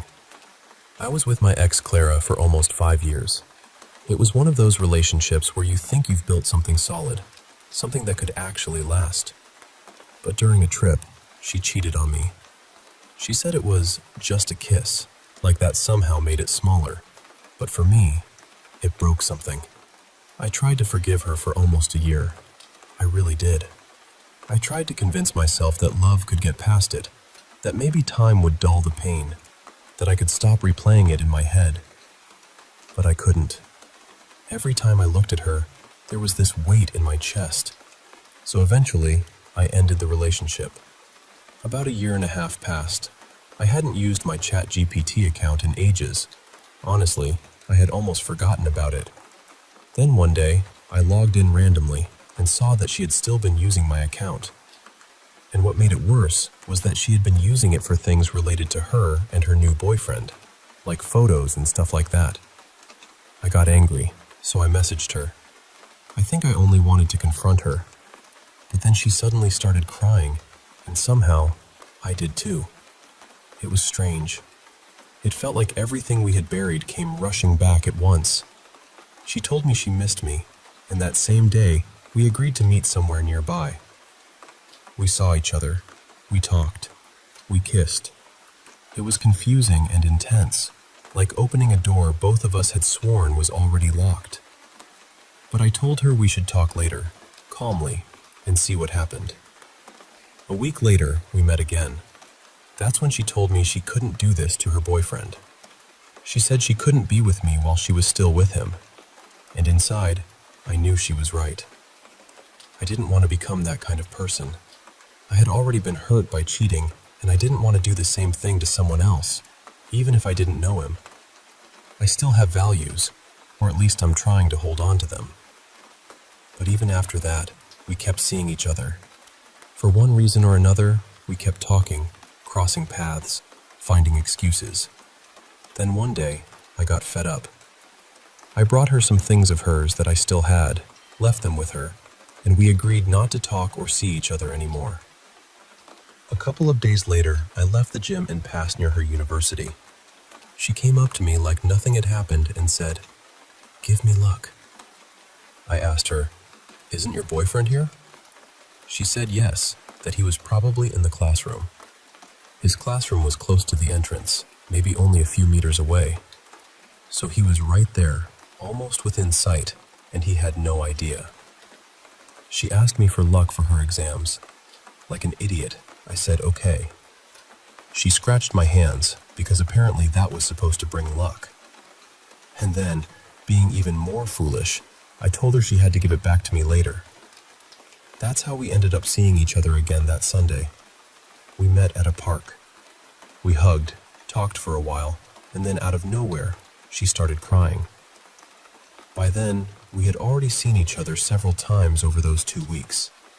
At one point, she told me she had confessed everything to her boyfriend, that we had kissed, that we had met, that we had hugged. She said he cried a lot, but forgave her. And I believed her. But that Sunday, when we were saying goodbye, she said something that made me go completely cold. She told me she had been crying because of her boyfriend, not because of me. I didn't understand. I still don't fully understand. But in that moment, I told myself, enough. I left, and I stopped talking to her. After that, I decided to find her boyfriend and tell him what had happened. I don't think I did it out of revenge. At least, I hope I didn't. I did it because I felt like he deserved to know the truth. When I told him, I could see the pain in his face. His eyes started to water. Then she appeared, but I didn't even turn to look at her. I just told him, "That's everything. Take care." And I left. That happened in June 2025. Since then, I felt strange. I don't really know how to explain it. It's like things haven't been flowing the same way, like I've been carrying this heavy energy around, or like I've had bad luck following me. And that feels weird, because I've always thought of myself as a lucky person, almost like I had a 4-leaf clover stamped on my forehead. A few months ago, I started feeling like something was off. I even started wondering if it could be something like witchcraft, even though I know that sounds dramatic. Then recently, I was deleting things from my phone and opened TikTok, which I barely use. I realized I was still following her, so I went to her profile to unfollow her. That's when I saw some strange videos. Things like, "Never make a witch cry," and other posts with that same kind of energy. They were from around December 2025, which is roughly when I started feeling weird. And of course, my mind started connecting dots, even though maybe it was just my pain trying to turn confusion into a pattern. She's still with her boyfriend, even though she cheated on him with me. And before that, she cheated on me too. I honestly don't know how someone can live with that so calmly. I couldn't. That year of trying to forgive her left me bitter, exhausted, and broken inside. So now I don't know what to think. I don't know if I need a cleansing, therapy, real closure, or just to stop looking for signs in places where there might only be wounds that haven't healed yet. And yeah, part of me jokes that maybe I should travel back to the 1600s and deal with the witch myself. But seriously, I need help. What would you do if you were in my place?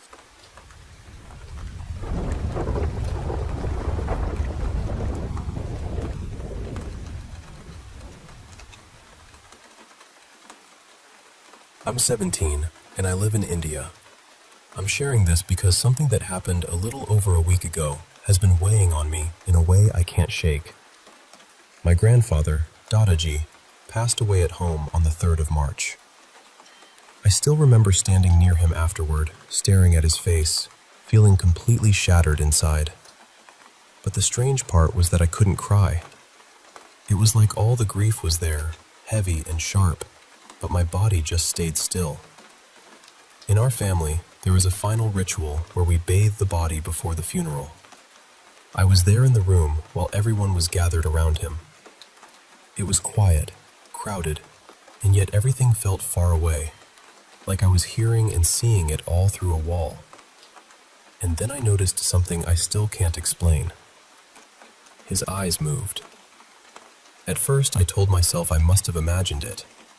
I was overwhelmed, exhausted, and in shock, so I tried to brush it aside. I didn't want to say anything and have people think grief had gotten to my head. But then it happened again. This time I looked straight at my sister, and she was already looking back at me with the exact same expression. That was the moment I knew I hadn't imagined it. She had seen it too. Neither of us said anything. I just quietly checked for a pulse. Nothing. I checked for breathing. Nothing. Later, when I told my cousin, he dismissed it right away and said we were probably just disturbed in seeing things. But that wasn't the only thing that unsettled me. That same day, I noticed a man in the room who looked almost exactly like my grandfather. Not just similar, I mean eerily close. At the time, I assumed he must have been one of my grandfather's brothers, because I don't know every branch of my father's side of the family very well. So I let it go. But a few days later, my grandmother said something that made my stomach drop. She told me my grandfather had 4 brothers in total, and after his death, only 3 were still alive. I already knew those 3.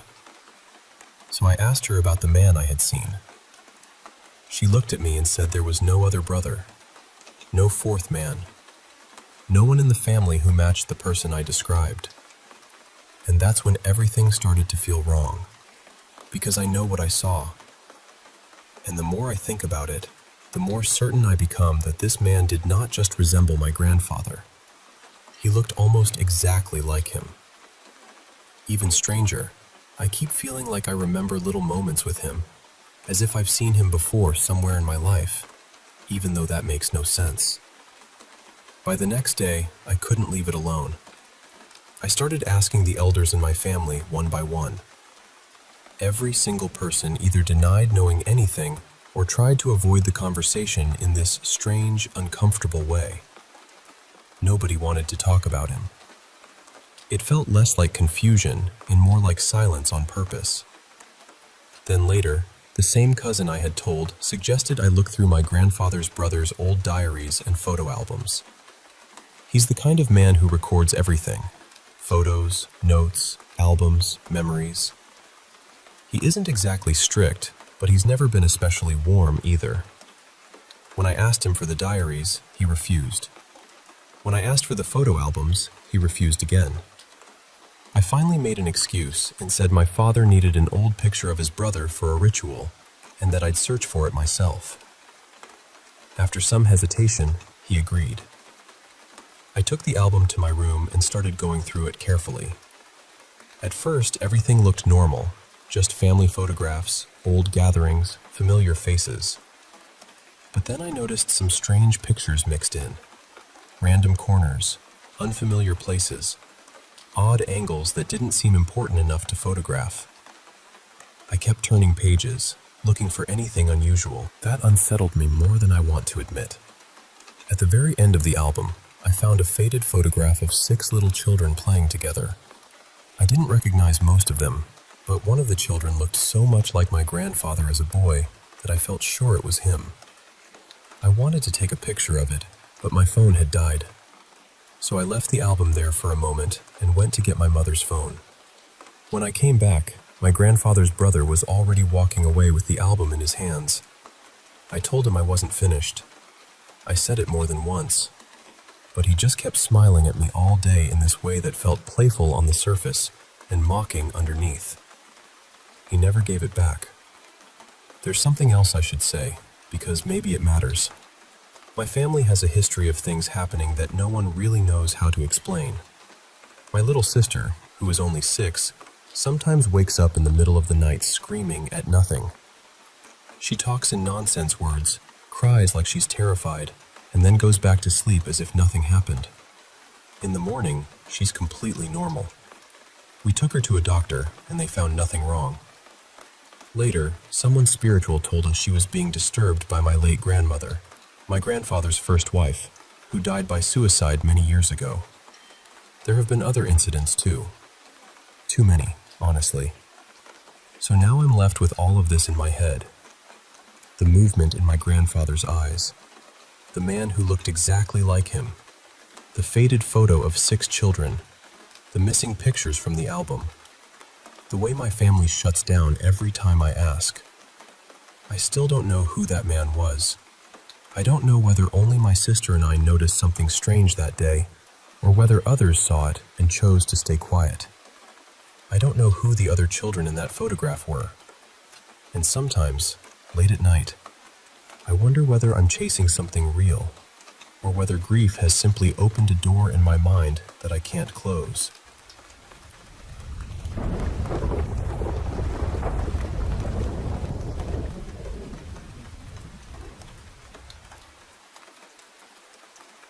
About 10 years ago, I was living in northern Canada, near a stretch of road called the Highway of Tears. Even on a normal day, that highway carries a heaviness to it. There is so much pain tied to that place, so many people lost there, and you can feel it when you drive through. It always left me unsettled. One night, my husband, who was my boyfriend at the time, and I drove to the next town over for a friend's housewarming party. It was just over an hour from where we lived. We stayed pretty late, and by around 1 in the morning, we decided to head home. I was driving my little pickup, and he was in the passenger seat. The second we got back onto the highway, it felt like we had the whole road to ourselves. No cars, no semis, nothing. Normally, I might have liked that, but it was pitch black and pouring rain, so honestly, it just made everything feel even more eerie. I was taking it slow, just trying to get us home safely. A little while into the drive, I noticed an orange light way behind us. At first, I thought maybe it was a motorcycle, which seemed ridiculous in that weather, or maybe just a car with one headlight out. But then a second light appeared. Then a third. I remember staring at them through the rain, trying to make sense of what I was seeing. My first thought was that maybe it was a few bikers traveling together, but something about it felt wrong. Then the middle light suddenly rushed forward until it was almost right behind my truck. A second later, it darted back again toward the other two. Then it came forward again. It kept doing that over and over, closing the distance at a speed that just did not seem possible. At the same time, the other 2 lights would move up on either side of us, one to the left and one to the right. And whenever all 3 pulled away, they would come close together and then shoot upward into the sky. Then they would come back down and do it all again. By then, I was terrified. Nothing about it made sense. I started crying and asking my boyfriend, "What are those? What do they want?" He was trying to stay calm, but I could hear it in his voice too. He was shaken. He just kept telling me to keep driving. I have always been open to things people cannot easily explain, whether that is UFOs, spirits, or anything else. But my boyfriend, he was never like that. He always had to have a practical explanation for everything. That night, though, even he had nothing. He could not explain what we were seeing any more than I could. Those lights stayed with us for almost the entire drive home. They trailed us, rushed us, circled us, then shot back into the sky again and again. It felt deliberate, like they were playing with us, like they knew we were afraid. It was only when we started getting closer to home, where the highway became a little more populated, that they finally disappeared. All three of them lifted up and vanished into the sky, and that was it. They never came back. I remember the relief I felt when they were finally gone, but even then, I could not shake the feeling that we had been in real danger. Whatever those lights were, it did not feel harmless. It felt like we had been watched, followed, tested somehow. And honestly, I still think about it. I still wonder whether those lights had some deeper connection to that highway and all the sorrow tied to it. Were they spirits? Were they something not of this world? I do not know. I just know what we saw, and I know how it felt.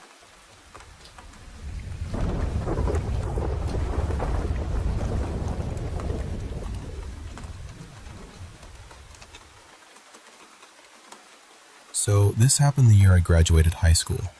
Back then, we used to go out partying in the hills behind the dump in the next town over. Very tiny town behavior, honestly. To get there from my town, you had to drive about 10 minutes through these winding bluffs and back roads. That night, my two friends and I had driven separately, so each of us would have a car to sleep in if we decided to stay. One friend, Amber, and I had taken ecstasy, and our other friend, Danny, had only been drinking. Around 4 in the morning, we decided we were done and wanted to head home. Amber and I were still feeling a little high, but we thought we were okay to handle the short drive back. So we left together, kind of in a little line. Amber was in front, I was behind her, and Danny was following in the back. We got into the bluffs, and it was one of those strange early summer mornings where everything feels really still. The sky was already getting bright, the air was cool, and there wasn't another car anywhere on the road. I was watching Amber's car ahead of me when I suddenly saw her jerk to the left like she was avoiding something.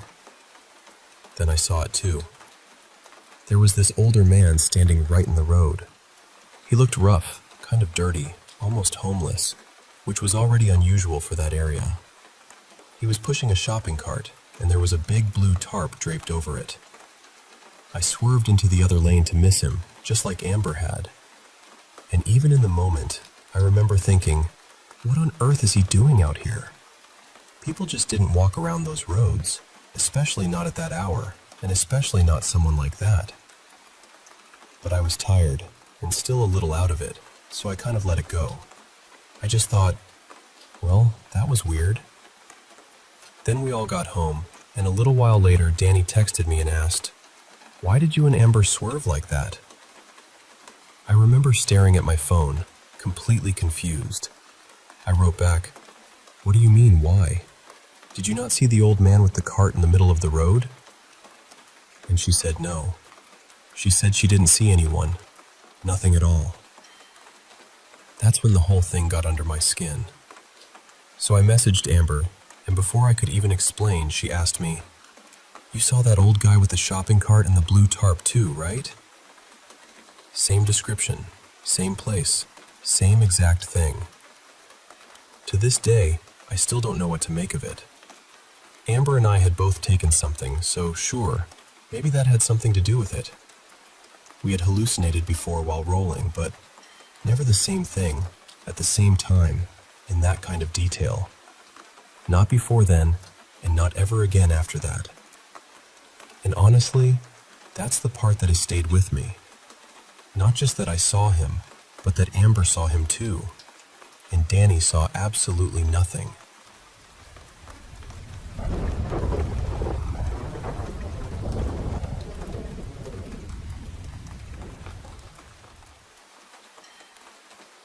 I've gone back and forth for years about telling this story. Even now, it stays with me. It sits quietly in the back of my mind. almost every day. I guess I'm sharing it now because part of me still wants answers, and part of me just wants to believe there's some way to keep something like this from ever happening again. A lot of this happened to both me and my wife, Mara. Some moments only happened to one of us, but there were plenty of times when we both heard or felt the exact same thing in the house at once, which made it harder to brush off. It started gradually, sometime around the beginning of 2020, when the lockdowns had everyone stuck at home. At first, it was easy to dismiss. Little things. A doorknob trembling when no one was nearby. A sound in another room. Something sliding or dropping off a counter for no reason we could figure out. The kind of thing you explain away because you want to. But by the summer, it had changed. The house didn't just feel strange anymore. It felt occupied. At night, we started hearing voices. Sometimes it sounded like a man, sometimes a woman. A few times it felt like they were arguing with each other somewhere just beyond the walls. The weirdest part is that even though the voices sounded clear, neither of us can remember a single word they said. Not one. Then came the footsteps, movement in the hallway. That feeling where you suddenly know, with complete certainty, that something else is in the room with you. We had kids in the house, so every time it happened, we checked on them first. Again and again, they weren't the cause. That same year, I lost my job. While I was home, I threw myself into studying, trying to prepare for whatever came next. The activity in the house kept distracting me, so I started wearing headphones and playing white noise while I worked. Strangely enough, that helped. When I had the headphones on, the house went quiet. By the end of the year, I'd found a remote job and turned one of the spare rooms into a home office. I kept the same habit, headphones on, white noise in my ears, trying to stay focused. And then one day, while I was working, something happened that I still can't explain.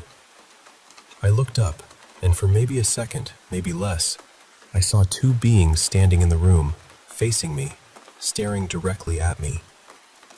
I bolted. I jumped up so fast I nearly sent my laptop and monitor crashing off the desk. I ran straight out of that room and found Mara in another part of the house. I told her what I'd seen, half expecting her to look at me like I'd lost it. Instead, she looked relieved.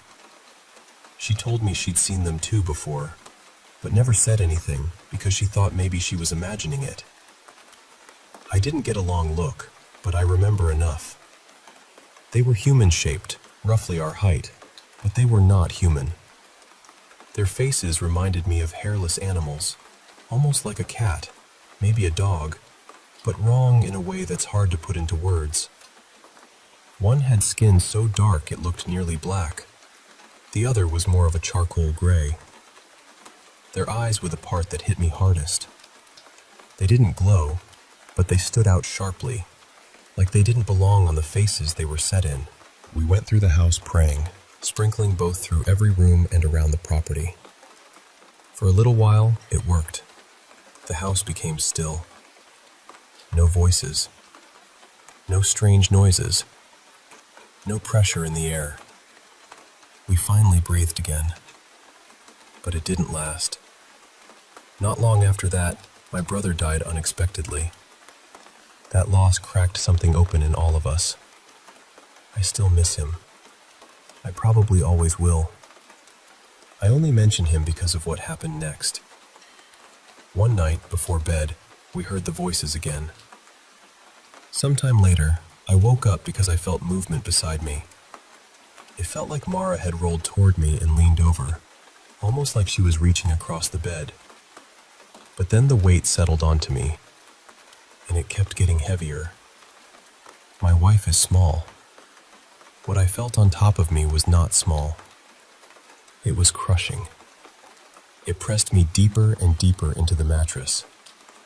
The blanket was over my face, and I couldn't see anything. I tried to move, tried to speak. Nothing. Then panic hit. I managed to move one arm just enough to reach over and touch Mara, and she was still beside me, exactly where she had been, asleep. That's when terror really took over. I tried to shake her awake, but she wouldn't respond. The weight stayed on me, pinning me down. It probably lasted 20 seconds or so, but in the moment, it felt endless. Then suddenly, it was gone, and right at that same instant, she woke up. She sat up immediately. I was too frightened to pull the blanket away from my face. I just asked her if someone was in the room. She looked around and said no. I told her it must have been a bad dream, because I didn't even know how to explain what had just happened. Eventually, somehow, I fell asleep again. Later that night, close to morning, I had a dream. I know it was long, but almost all of it is gone now. The only part I remember clearly is the end. In the dream, those same beings were there again, and I knew I was under attack. Then suddenly my brother was standing in front of me. He looked exactly like himself. I was about to speak to him when I noticed two figures behind him, farther off to the side. I couldn't make out who they were, but I knew they weren't the same entities from the house. They were with him. Then I looked back at my brother, and he changed into a small, white, fluffy dog. I remember staring at him and thinking, is that him? Where did he go? Then I saw the two figures behind him had changed too. They were dogs now as well. The three of them turned and walked away together. And that was the end. I woke up crying so hard I could barely breathe. Mara woke up and asked what was wrong, but I couldn't even answer her at first. She just held me while I tried to get control of myself. It took several minutes before I could speak. And when I finally could, the first thing I said was, "It's over. We've been saved. It's not going to happen again." Then I told her everything.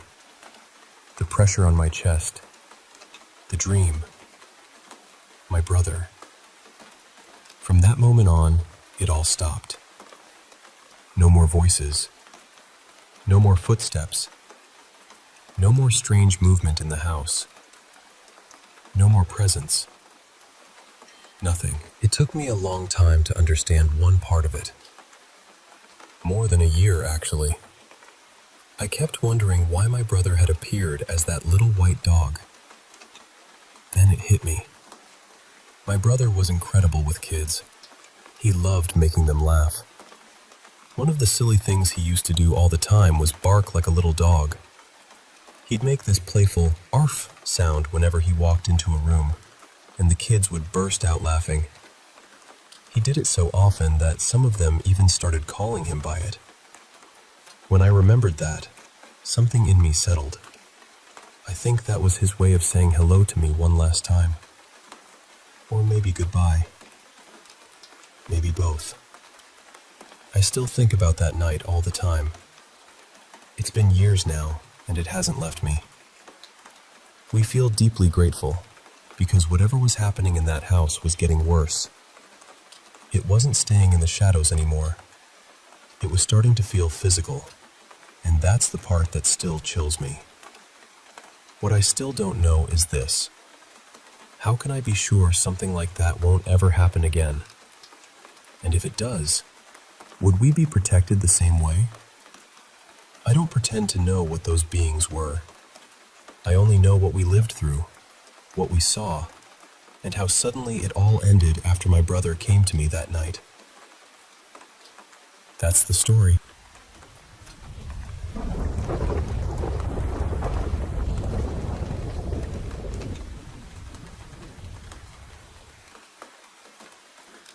So, to give you a little background, my family comes from very old Sicilian nobility. I mean the kind of lineage where your ancestors were moving in circles with kings, cardinals, and people who helped shape history. Over the past year, I've been digging deep into our family records, and I became especially fixated on one ancestor from the 1500s. His name was Baron Matteo, though in some branches of the family, the name later shifted slightly to Mattia. And honestly, the man sounds less like a nobleman and more like something out of a dark Renaissance chronicle. He had connections to some of the most feared and powerful figures of that era, families tied to popes, political schemers, emperors, and conquerors. Everywhere I looked, his story was stained with violence. The records paint him as a cruel, ruthless man. There are stories of executions, of vendettas carried out without mercy, of young women forced into convents, and of acts so brutal they barely feel human. He held a baronial title in his lifetime, and later his descendants were elevated even further. So his shadow never really left the family. It just changed shape over time. What's strange is that we know almost everything about his life, but not how he died. The documents go silent. They tell us he died in his 60s, but not what happened. The only detail that survived is that he was buried in an elaborate black marble sarcophagus beneath a basilica in Sicily. Then, during the war, bombing destroyed the basilica, and whatever remained of his tomb disappeared under stone and ash. Just gone. Now here's where it starts to feel personal. I'm living now in an old family villa that stands on land that once belonged to his estate. Not nearby, right on it.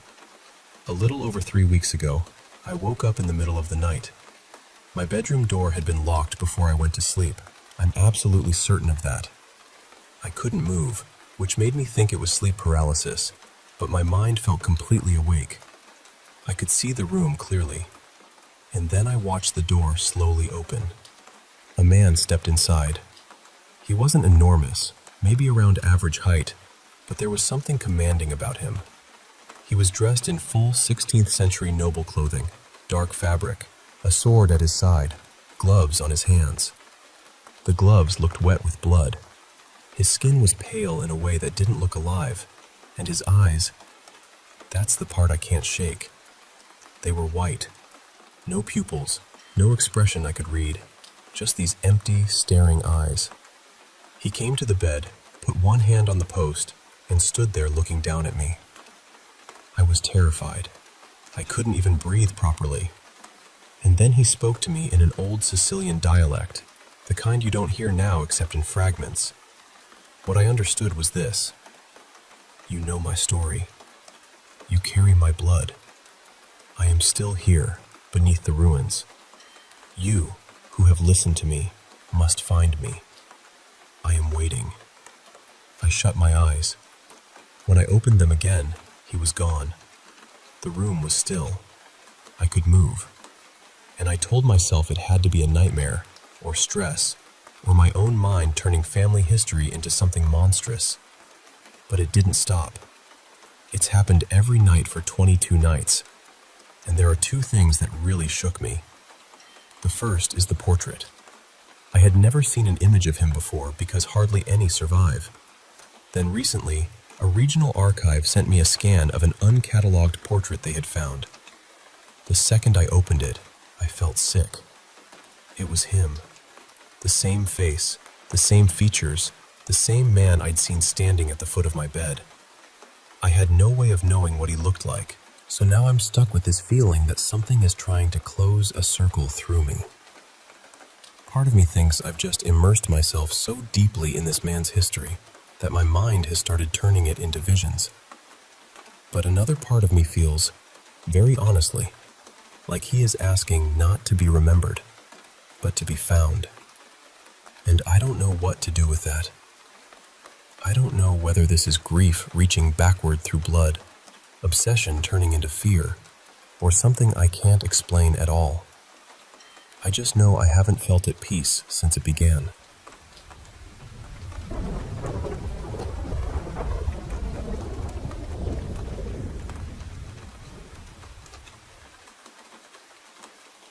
So, this happened earlier today, and honestly, I am still trying to make sense of it. I wasn't in my room at the time, and normally, if someone had told me they heard weird noises coming from there, I probably would have brushed it off right away. But my younger sister Lila actually recorded a couple of videos, and after watching them, I have to admit it is hard for me to just dismiss what happened. In the first video, my electric guitar starts making sound completely on its own. That has never happened before. It was not plugged in, and the sound was way louder than you would expect from an unplugged guitar just vibrating a little. To me, it almost sounded like two strings ringing out together, kind of like harmonics, maybe on the higher and lower strings at once. I could be wrong about the exact notes, but it was definitely coming from the guitar area. My sister even checked the other equipment in the room, and in the recording, you can hear pretty clearly that the sound is coming from where the guitars were resting. Then, after a little while, not long before I got back, it just stopped. The second video unsettled me even more. I was out of the house then, and my sister heard more strange noises coming from my room, so she started recording again. At the beginning, you can hear her say something like, "There's some weird noise in here." Then, near the end of the clip, a bottle falls off one of the upper shelves. What makes that so strange is that she was standing nowhere near it. She could not have reached it, even by accident. Later, we actually tried recreating it, just to see if maybe the bottle had been unstable or too close to the edge. But every time we tested it, the bottle bounced when it hit the floor. In the video, though, it drops almost straight down, which felt really odd. The bottle had also been sitting well back from the edge, so it should not have just slipped off on its own. And there is another detail that bothers me. Right before the bottle falls, if you listen closely, there is a sound that almost seems like something scraping or dragging it toward the edge. Then, when my sister leaves the room, after the door closes, you can hear this sharp little popping sound. We still have no idea what that was. We ruled out some obvious things. The windows were closed, so it was not a draft.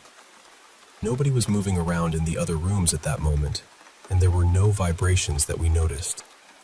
My sister also said she had heard footsteps and some knocking sounds coming from my room around the same time.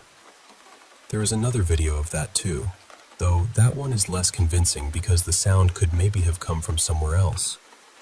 The thing is, I do not believe in paranormal stuff. I really do not.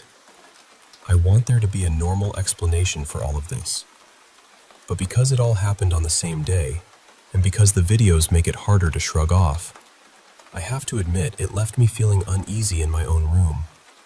More than anything, I just want to understand what could have caused it, because I think having a rational explanation would help me calm down. Right now, I honestly do not know what to think.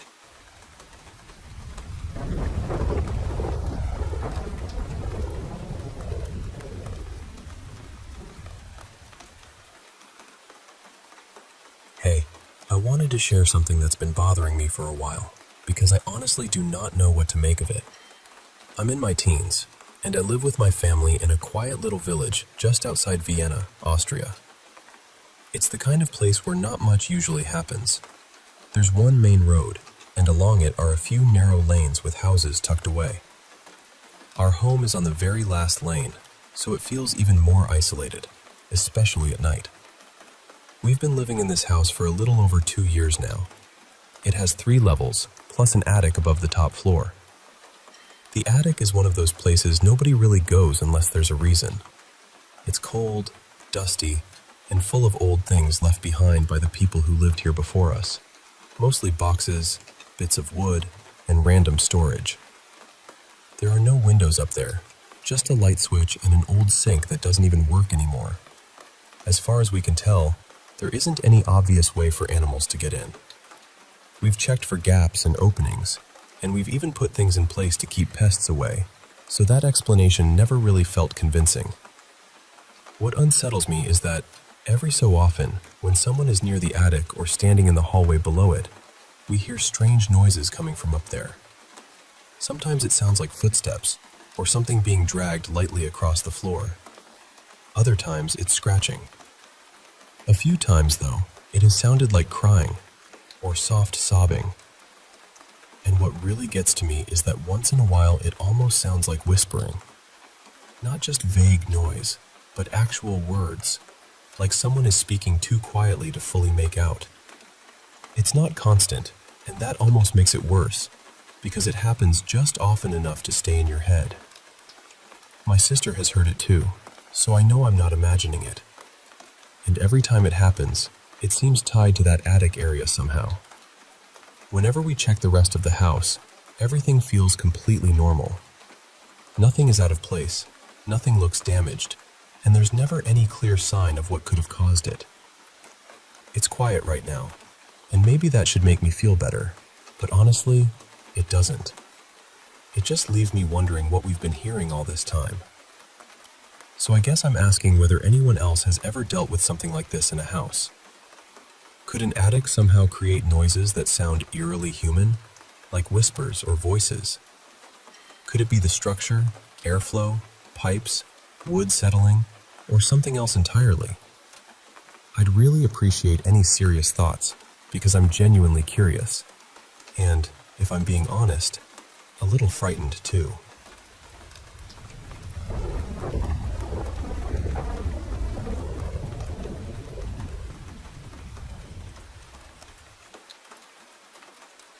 I want to tell you about something that happened to me when I was a teenager, somewhere around 16 or 17, and even now I still cannot explain it in any clean, logical way. It all seemed to center around the mirrors in my house. I know that sounds dramatic, but being near them felt wrong in a way I could never quite put into words. It was like the glass carried this strange pressure, almost like walking too close to someone who was staring at you without blinking. Whenever I was alone, I had this constant feeling that something was watching me through the reflection instead of simply copying me. Around that same time, I started having the same nightmare again and again. In it, I would be standing in front of a mirror doing something completely ordinary, fixing my hair, washing my face, brushing my teeth. Then my reflection would stop following me. It would pause, turn toward me in this unsettling way, and become something colder, something meaner. And then my nose would start bleeding. What made it so much worse was that I would wake up and the nosebleed would be real. At first, I tried covering the mirror in my room before I went to sleep, and for a little while that seemed to calm things down. But it did not last. The dreams came back harder, and sleep stopped feeling like sleep. I could be in bed all night and still wake up feeling like I had been dragged through something heavy and dark. There were nights when I would wake up needing the bathroom, but I would lie there trying not to move because I knew I had to pass the mirror in the hallway and the one in the bathroom. Most of the time it was around 3 in the morning, and more than once, after walking past them, my nose would start bleeding again. I know how unbelievable that sounds, but when you are the one living inside it, fear becomes very simple. You stop asking whether it sounds ridiculous and start asking how much more of it you can take. One night, I got so desperate that I lit a candle and started reading Bible verses out loud. I just needed something steady, something good, something that felt stronger than whatever was crowding around me. While I was reading, the lights in the house began flickering. Then I heard pounding at the back door, loud enough to sound like someone wanted in. I remember seeing what looked like a human shadow shift across the wall. I set the candle down to check the door, and the moment I stepped into the hallway, the glass holder shattered. After that, other things started happening too. I saw a mug slide off the kitchen counter by itself. My dog, Rusty, would suddenly growl at empty corners of the room and refuse to sleep by himself. More than once, I went to bed with the lights off and woke up with them blazing. Most nights, I was alone in that house. My dad was working away for stretches of time, so I stayed there to look after the dog. My grandparents were nearby, which helped a little, but inside that house, it was usually just me and whatever that feeling was. And eventually, it stopped feeling contained. Even when I left, it seemed like the dread followed me. I had a friend named Maris who was into witchcraft, or at least she said she was sensitive to things most people ignored. She came over one evening and told me, very matter-of-factly, that mirrors could act like portals. She lit a candle, turned off the lights, and started moving from mirror to mirror, placing her hand against the glass as if she were listening for something. That alone rattled us, but we kept going. Later, we checked the dresser mirror in my dad's bedroom. Nothing happened right away, so we left the house to get food. But when we came back, there was a dark handprint inside the mirror. Not on it, inside it. It looked trapped beneath the glass, and no matter what we used, it would not come off. In my room, the vanity mirror ended up with 3 long scratches across the surface. Maris also told me the mirror in my sister's room felt wrong in a different way, like there was some black, shapeless presence lingering around it. The truth is, I had disliked those mirrors long before any of this started. The worst dream came near the end of it all. In that dream, a transparent figure stepped out of the mirror in my bedroom and touched my leg.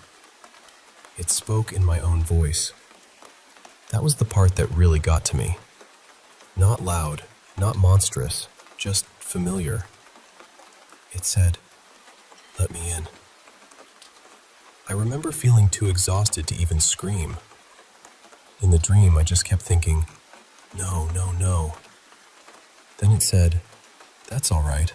I'll take over when you die at 27 anyway." After that, I would not go back into the house. Eventually, I told my grandmother everything. Between her prayers and some protective things Maris showed me, it finally stopped. Just stopped. No more nightmares, no more nosebleeds, no more sense of being watched through glass. Nothing like that has ever happened to me again. Funny enough, I love horror now. I really do. But films where reflections move when the person is not looking still get under my skin in a very specific way, because that part is almost exactly what those nightmares felt like. Back then, I honestly thought I might be losing my mind. Later, someone told me it could have been what they called a clinger, some kind of parasitic energy that latches onto people during painful seasons and feeds on fear and grief. My parents had just split up around that time, and I was carrying more than I knew how to say out loud. Maybe that explanation fits. Maybe it does not. All I know is that I am grateful it ended. Then, years later, something happened again, but only once. I had been researching my family history, trying to learn more about my great-great-grandmother who had been adopted. There were all these missing pieces in the story, and I had become a little obsessed with finding out why she had been given up in the first place. That night I went to bed early, with a small tabletop fountain running in my room, one of those little electric ones meant to sound peaceful. I remember feeling uneasy before I fell asleep, but I brushed it off. At some point in the night, I woke suddenly with that old, unmistakable feeling that someone was in the room with me. I looked toward the corner, and there was a man standing there. He was dressed in old-fashioned clothes, something like a dark suit and a top hat. Water was pouring from his mouth as if he were trying to speak through drowning. There was seaweed tangled in it. His eyes were red and strained, and when he reached toward me, he looked less angry than desperate. Then the choking got worse. His lips had this bluish tint, and his skin looked drained of life. What unsettled me most was that I was not fully terrified. When I woke the next morning, the fountain had shut off. And in the exact corner where the man had been standing, there was a puddle of water on the floor. I just stood there staring at it, because that was the moment I knew. It had not felt like a dream only because I was half asleep. Something had happened. Later that same day, I kept digging through family records and finally found the answer I had been looking for. My great-great-grandmother had been put up for adoption after her father died, and her mother could not support the children alone. He had died in a shipwreck. He drowned.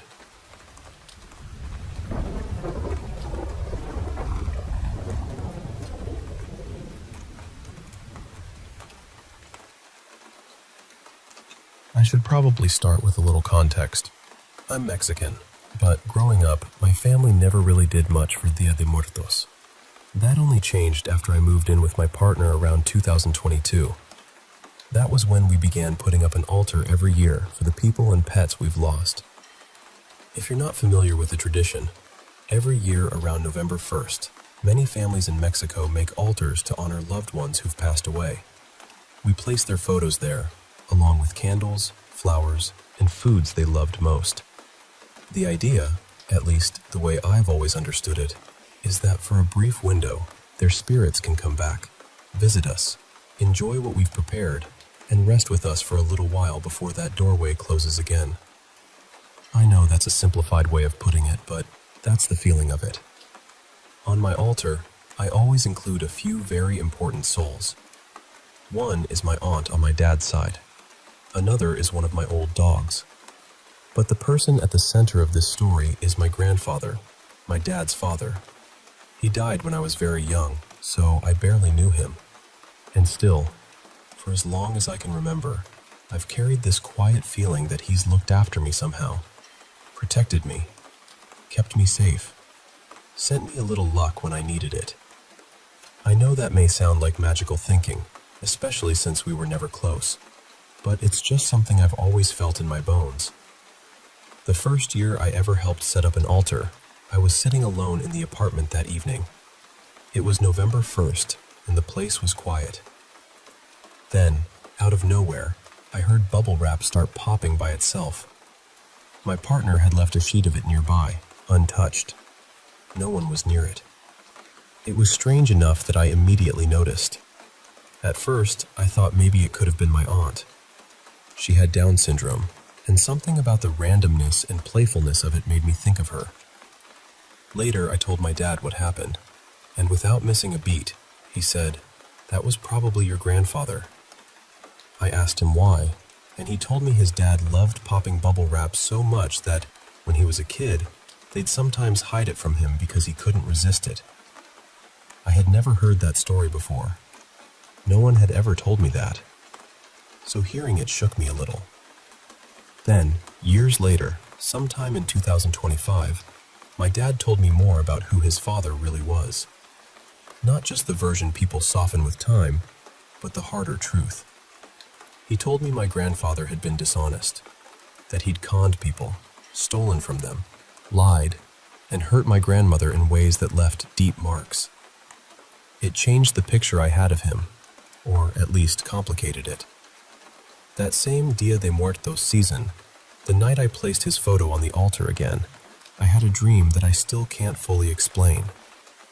In the dream, I was standing guard outside this place that felt grimy, rusted, and half underground. The lighting was dim and dirty, and everything about it made me uneasy. I somehow knew I was there to keep watch, and I also knew that my grandfather had already gone inside, somewhere deeper in the building, behind the door I was guarding. Then someone approached. At first, she looked like my grandmother.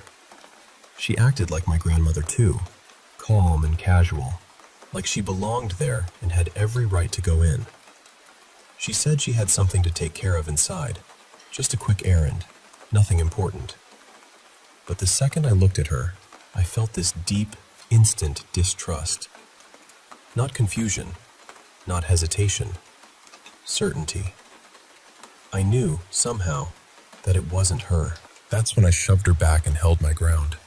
And the moment I did, her face began to change. It was still wearing my grandmother's features, but they started to warp, like wax softening near a flame. Her expression twisted into something furious and unnatural. Her face looked melted, angry, wrong. Not human anymore, not really. That was the moment it became completely clear to me that whatever was standing there was not my grandmother. It was something else, something pretending to be her so it could get inside. I shut the door on it. On the other side, it became frantic, angry, desperate. It wanted in so badly. When it realized it couldn't force its way through the door, it started peering through the windows, trying to look inside. trying to find another way in, but it couldn't enter. And somehow, even in the dream, I understood what was happening. I felt like my grandfather had come to rest for a while, just as we believe our dead can do during Dia de Muertos. But I also felt that something else had come looking for him. Maybe someone he had wronged. Maybe something tied to the harm he'd caused in life. Something that hadn't let go. Even now, every time I tell this story, I get chills. Real chills. The kind that come from somewhere deeper than memory. I've told this story many times, and nothing about it has dulled. If anything, it still feels just as sharp, just as unsettling. And that's what stays with me most. It never felt like just a dream. It felt like I was there for a reason. Like I was meant to stand at that door and keep something out.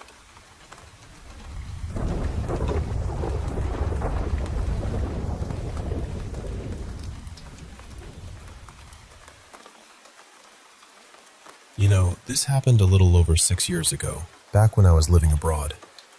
I was heading home one late afternoon, walking along a broad avenue near the center of the city, just keeping to myself, when I noticed a woman off in the distance suddenly start coming straight toward me. She didn't look homeless or disheveled. She was actually dressed fairly neatly, but there was something about her that felt uncanny, almost old world. And the way she looked at me honestly unsettled me. She was smiling, but not in a kind or comforting way. It was more like she was seeing past me, or through me, and there was this strange brightness in her eyes that I still haven't forgotten. The only way I can describe it is that she looked delighted by something I couldn't see, and it terrified me. She stopped me and asked if I wanted her to tell my fortune. I said no, thank you, I was fine. But she kept insisting, saying it wouldn't cost anything, asking if I was sure, and then she told me that I was coming to the end of a cycle in my life. I remember barely hearing the words because I was so focused on her face, especially her eyes. I felt so uneasy that I refused again and walked away, but the encounter stayed with me. It left a mark on me in a way I couldn't explain. At that point in my life, I actually did feel like I was closing out a chapter, and in a positive way. Things seemed to be improving. For the first time in a long time, it felt like life was opening up. Even my creativity, which had been buried for years under pain and survival mode, started returning a few months later in a way that felt real and alive. But then, around half a year after that encounter, everything collapsed. I won't go into every detail, but it felt like my whole reality cracked open. I went through wave after wave of betrayal, not only from people around me at the time, but also through things I came to understand about my past. It was as if the ground under my life had been false all along, and suddenly I could see it. The closest thing I can compare it to is waking up inside a completely different world, where the rules had changed, and I had to become someone else just to survive it. What makes it even harder to explain is that before all of that, things had genuinely been going well. I was building something good. I was finally finding momentum. And then the betrayals, the revelations, all of it, seemed to derail everything. Mentally, it was brutal. I stayed caught in that cycle for years, really, until only recently, when I stopped reacting to every shock and started trying to understand it, piece by piece. Since then, I've been dreaming a lot. Most of the dreams have been symbolic, heavy with meaning but hard to decode. But yesterday, I dreamed vividly about that woman again, like the moment had just happened. And I'll be honest, part of me still feels that she saw something. For a long time, I thought maybe what she sensed was the ending of my suffering and the beginning of a happier life. I had no idea that whatever was ending would come apart so violently, or that the transition itself would be so devastating. Now I keep wondering what that whole period was really about. Was it a necessary fire? Something that had to burn through my life so I could become who I am now? Or was it another kind of breaking? Another way of being pushed back just when I had finally begun to come alive. I just don't know what it meant. And I still think about that day, and about her. And I can't help but ask whether anyone else has ever had a stranger say something over them that later felt hauntingly real. Whether anyone has ever met someone who seemed to carry that kind of presence, or that kind of power.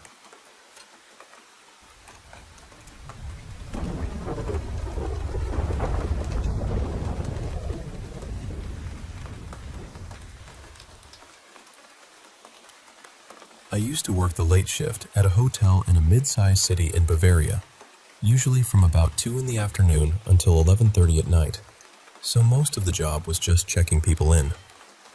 On this particular evening, I was working with a colleague of mine, Lena, who I'm still close friends with now, and both of us still talk about this because it was just that strange.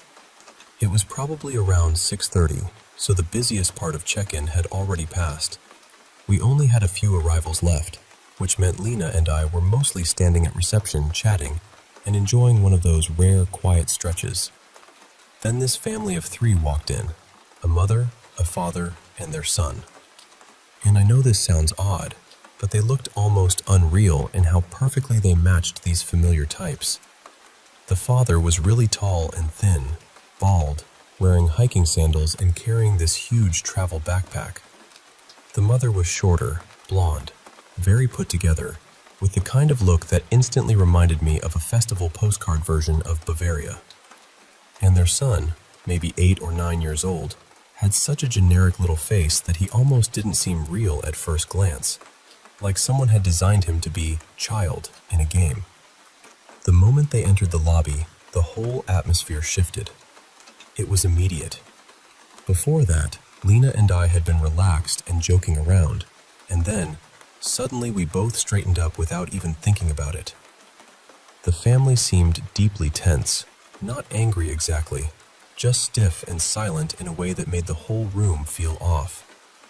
I checked them in, gave them their room details, pointed them toward the elevators. Not one of them said anything beyond the bare minimum. Then they walked around the corner toward the lift, and the second they were out of sight, it felt like the tension in the lobby just broke. Lena leaned toward me right away and whispered, "Did you feel that too?" And I said, "Yes, absolutely." We brushed it off and went back to talking. Then maybe 15 minutes later, another guest came in, just a normal woman traveling alone. I checked her in, and she asked if we had any restaurant recommendations nearby. So I gave her a few suggestions and then pointed her toward the elevator as well. A moment later, we heard the elevator doors open. Then we heard her immediately say, "Oh, sorry," and the doors closed again. At first, I assumed maybe housekeeping staff were using it, or someone had loaded a cart into the lift. But then the woman came walking back to the desk looking confused and said, "There's a family in the elevator just standing there. They're not moving." Lena and I looked at each other like, surely not. We walked over, pressed the button, and the doors opened instantly. And there they were, the same family, just standing inside the elevator exactly as before. Not talking, not reacting, not even really looking at us. They were facing forward, completely still, like mannequins placed in position and forgotten there.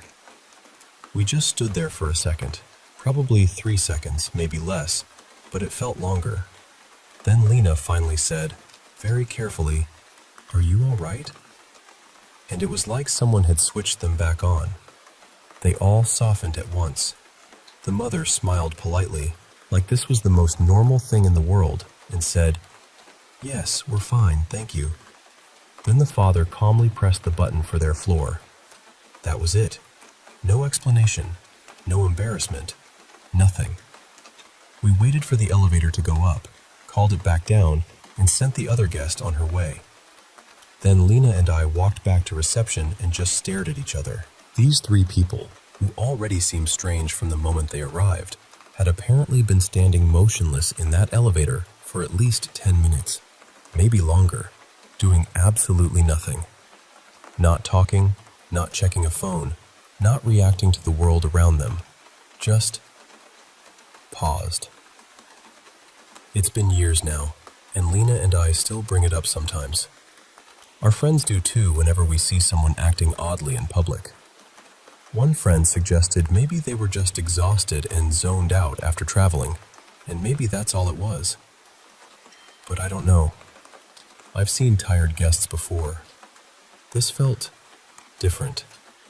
Even now, I can still picture the elevator doors opening and all three of them just standing there, perfectly still, as if we'd interrupted them before the scene was supposed to continue.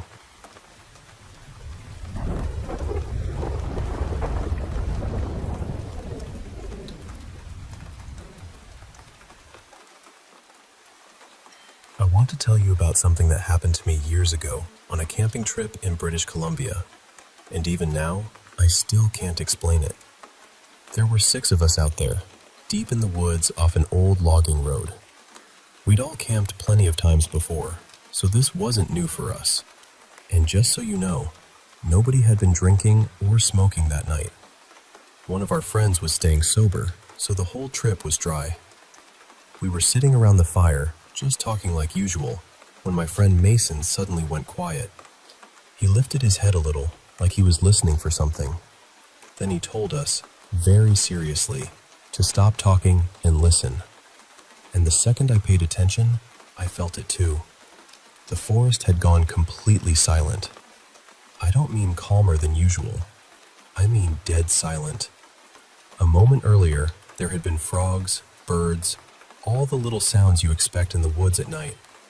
Then, all at once, nothing. No movement, no rustling, no calls. I could only hear the fire cracking softly. It felt like the air had been pulled right out of the forest. Mason worked in forestry and spent half the year out in the bush, so if anyone knew those woods, it was him. He said, "Guys, there could be a cougar or a bear nearby. The forest doesn't go quiet like this for no reason. We should probably move to the trucks." But before any of us could do anything, we saw it. Out near the tree line, maybe 100 feet away, there was this red orb moving between the trees. It wasn't a reflection. It wasn't headlights. It wasn't someone with a flashlight. It looked like a glowing glass sphere, about the size of a beach ball, with fire burning inside it. It gave off its own light. You could actually see a faint red glow touching the trees as it passed. It moved at about walking speed, weaving through the forest, and we could see it slipping behind some trees and in front of others. We just sat there staring at it. Nobody said a word. We were too shocked. It lasted maybe 20 seconds, then slowly faded out. And about 10 seconds after it disappeared, the sounds of the forest came back, like someone had flipped a switch. That was when the fear really hit me. The silence had already put me on edge, but seeing that thing made my whole body react. My stomach dropped. My heart was pounding so hard I could hear it. I've had genuinely dangerous moments in my life, and somehow this felt worse. It was like my brain kept trying to make sense of what I was looking at, and just couldn't. We all stood up almost immediately. We barely even talked. A couple of us muttered, "What was that?" and "Did you see that too?" We all had, every one of us. There were 6 people there, and we all saw the same thing. For some reason, maybe because we wanted there to be a logical explanation, we took a quick look around. But there was no road nearby, no other campsite, nothing that could explain a moving red light in that part of the forest. And honestly, checking only made it worse. So we left. We packed up fast and drove about 20 or 30 minutes until we found a paid campsite with other people around. It was probably around 1 in the morning by then. We just needed to be somewhere that didn't feel so isolated. The next morning, the campsite owner came by because people usually didn't show up that late. We told her what happened, half joking, because saying it out loud made it sound unreal. But the second we described it, her face changed. She went completely serious. "I don't know what I believe." I'm not going to pretend I have answers. All I know is that it happened. We were experienced campers. We'd heard strange noises before, seen weird flashes in the sky, run into sketchy people in the bush. But those things always had some possible explanation. This didn't. Mason was so shaken by it that he didn't even want to talk about it for a long time, and going back to work in the woods messed with him for months. Even now, all these years later, we still bring it up sometimes when we're together. And every time we do, it gets under my skin all over again. I still get that same cold feeling thinking about how the woods went silent, and then that red light appeared. And to be honest with you, even telling you this now gives me the creeps.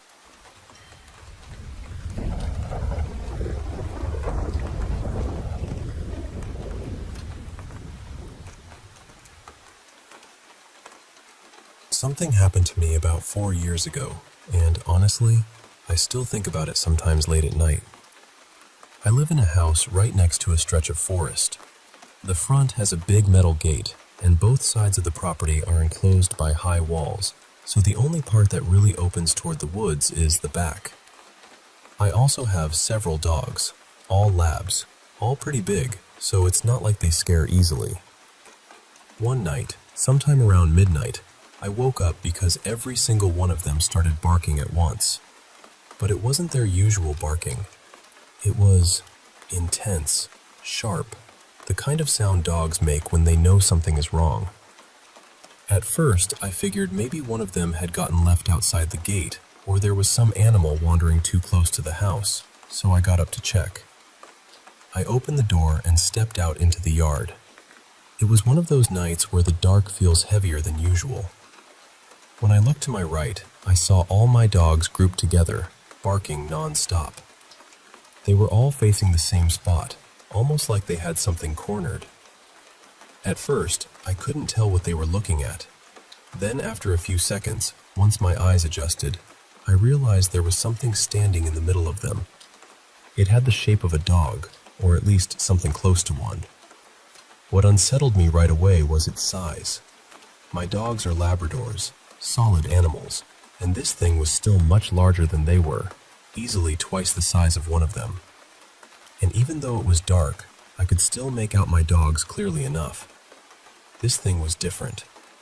It was so black that it didn't look natural. I couldn't make out its face, its eyes, or even the exact outline of its body.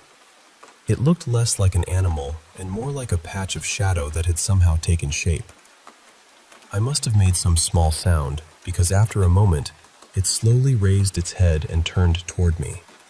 And the second it noticed me, it moved. It suddenly lunged toward one of the walls, like it was trying to climb over and get out.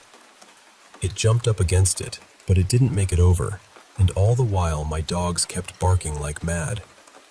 That was the moment I really felt fear hit me. I backed into the house and grabbed my phone so I could use the flashlight.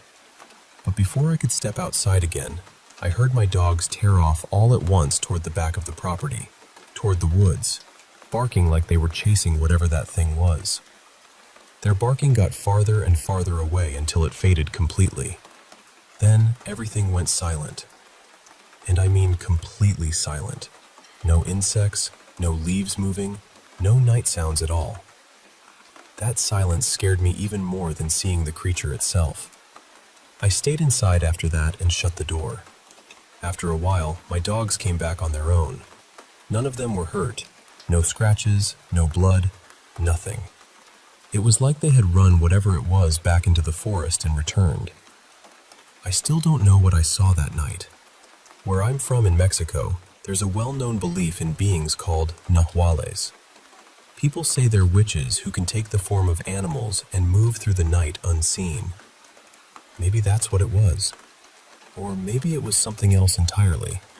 Something that came out of the forest that night and somehow found its way into my yard.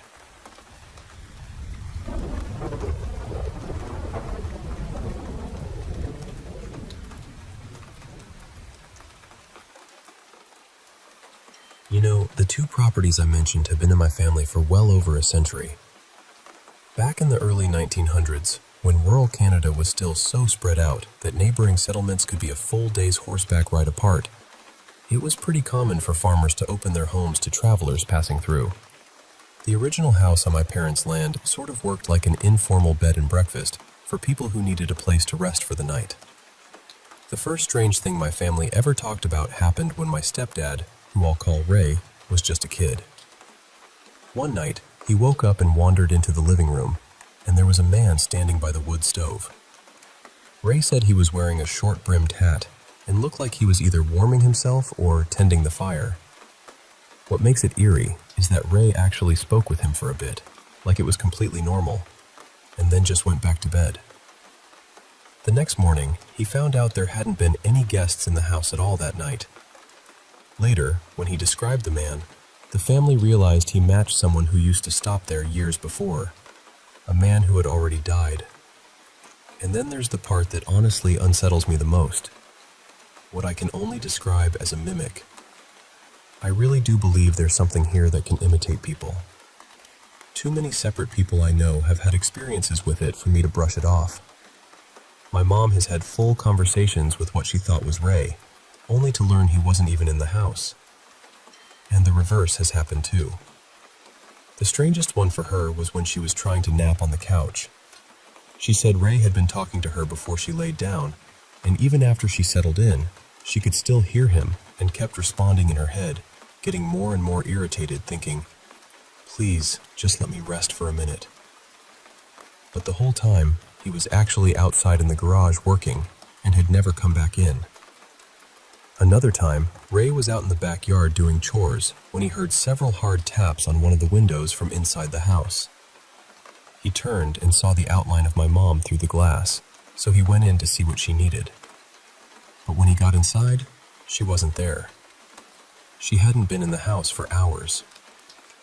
One of the creepiest stories happened when my friend Jonah stayed over when we were teenagers.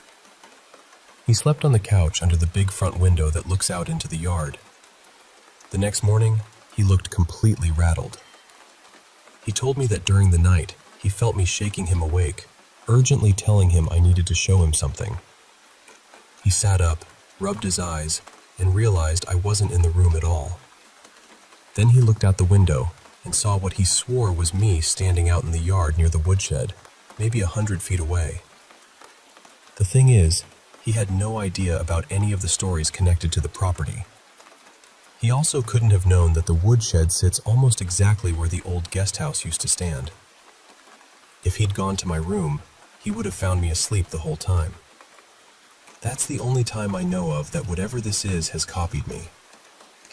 Over the years, my friends have heard screams in that house, cupboards slamming on their own, and voices with no one there.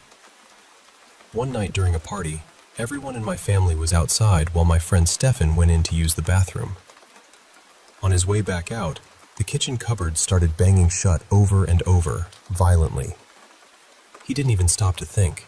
He grabbed his shoes, bolted outside, tossed them onto the lawn, and stood there trying to put them on with shaking hands.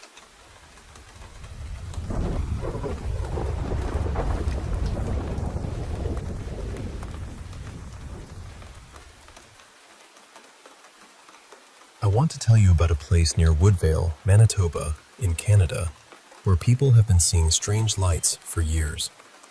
There's a stretch of railway tracks just east of town that a lot of locals avoid after dark, especially around the middle of August. That's when the sightings seem to happen most often. People talk about glowing orbs appearing out there at night, moving in ways that don't feel random at all. The story I grew up hearing was about a railway worker named Daniel, who used to walk the tracks carrying a lantern. One night, he was struck by a train and killed, and ever since then, people say his spirit comes back as those lights. There are different versions, of course, like there always are with stories that get passed around for generations, but that's the one that stayed with me. And the unsettling part is that these lights don't just appear. People say they react, they follow, they chase. My uncle and two of his friends had an experience out there that shook them badly. They had parked near the tracks one night, just sitting there, watching the tree line, when they noticed a glowing orb in the distance. At first it was weaving between the trees, almost lazily, but then it seemed to lock onto them. It changed direction and started coming straight toward their truck. They panicked. All three of them scrambled inside, and my uncle tore out of there as fast as he could. But the light didn't stay behind. It followed them. He said it kept pace with the truck, and then, for a few seconds, hovered right over the bed in the back before suddenly disappearing. Even years later, the fear in that story still feels real when it's told. I've heard other accounts too, and they all carry that same feeling, that same sharp edge of terror, like whatever people saw was aware of them. At one point, researchers from a university in Manitoba, maybe the University of Manitoba, maybe the University of Winnipeg, came out to investigate.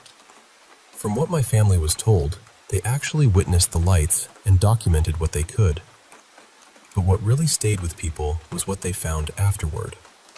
While searching the area, they reportedly came across animals that were eerily still.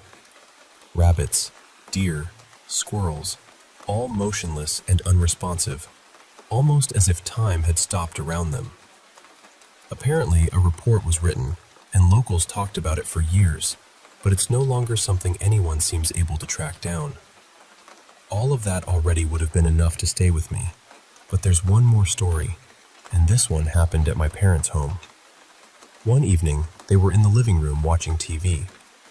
The sun had gone down, but there was still that dim blue light of late twilight hanging outside.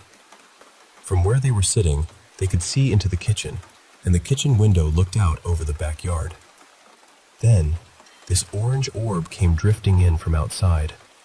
It didn't stop at the glass. It passed straight through the window and into the kitchen. My mom said it hovered there, glowing with this deep, unnatural color, and then it started to expand, almost like it was breathing. As it swelled, it gave off a low vibration, a hum or pulse that they could actually feel in their bodies. Not just hear, feel. The whole thing lasted only moments, and then it moved back out the same way it came, slipping through the window and vanishing into the yard. So that's why I can't shake these stories. They've followed my family for years, and now I'm planning to go out to those tracks this August and see for myself. I want to document whatever's there, if anything shows itself. I don't know what I'll find, but I do know this has lived in people's memories for a very long time. And once you hear the stories, it stays with you.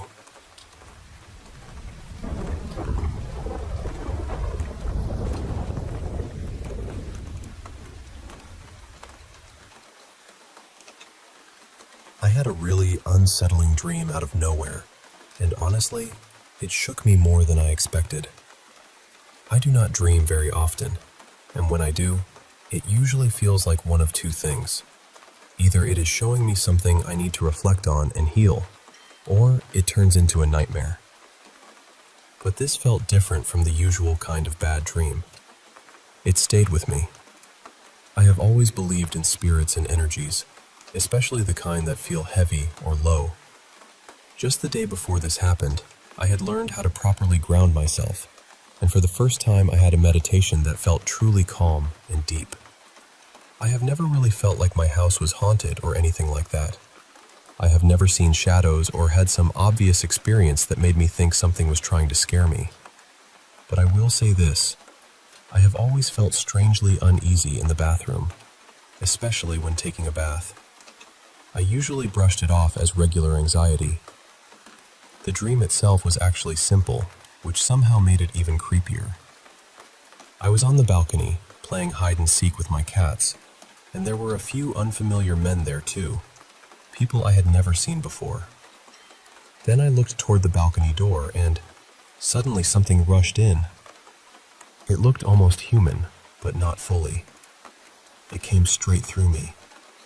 The second it passed through me, I felt this horrible twisting sensation in my stomach, and a wave of fear hit me so hard that I jolted awake with my heart pounding. I got up right away and went to check on my cats. One of them was staring directly at the balcony door from the dream. Maybe that was just a coincidence, but in that moment it scared me even more. Like I always do when I am shaken up, I went straight to my mom's room. It was around 1 a.m. I told her I had a nightmare, but I did not tell her what it was really about because I did not want to frighten her too. Around the same time, my younger sister, who is autistic, was unusually agitated. That was strange too.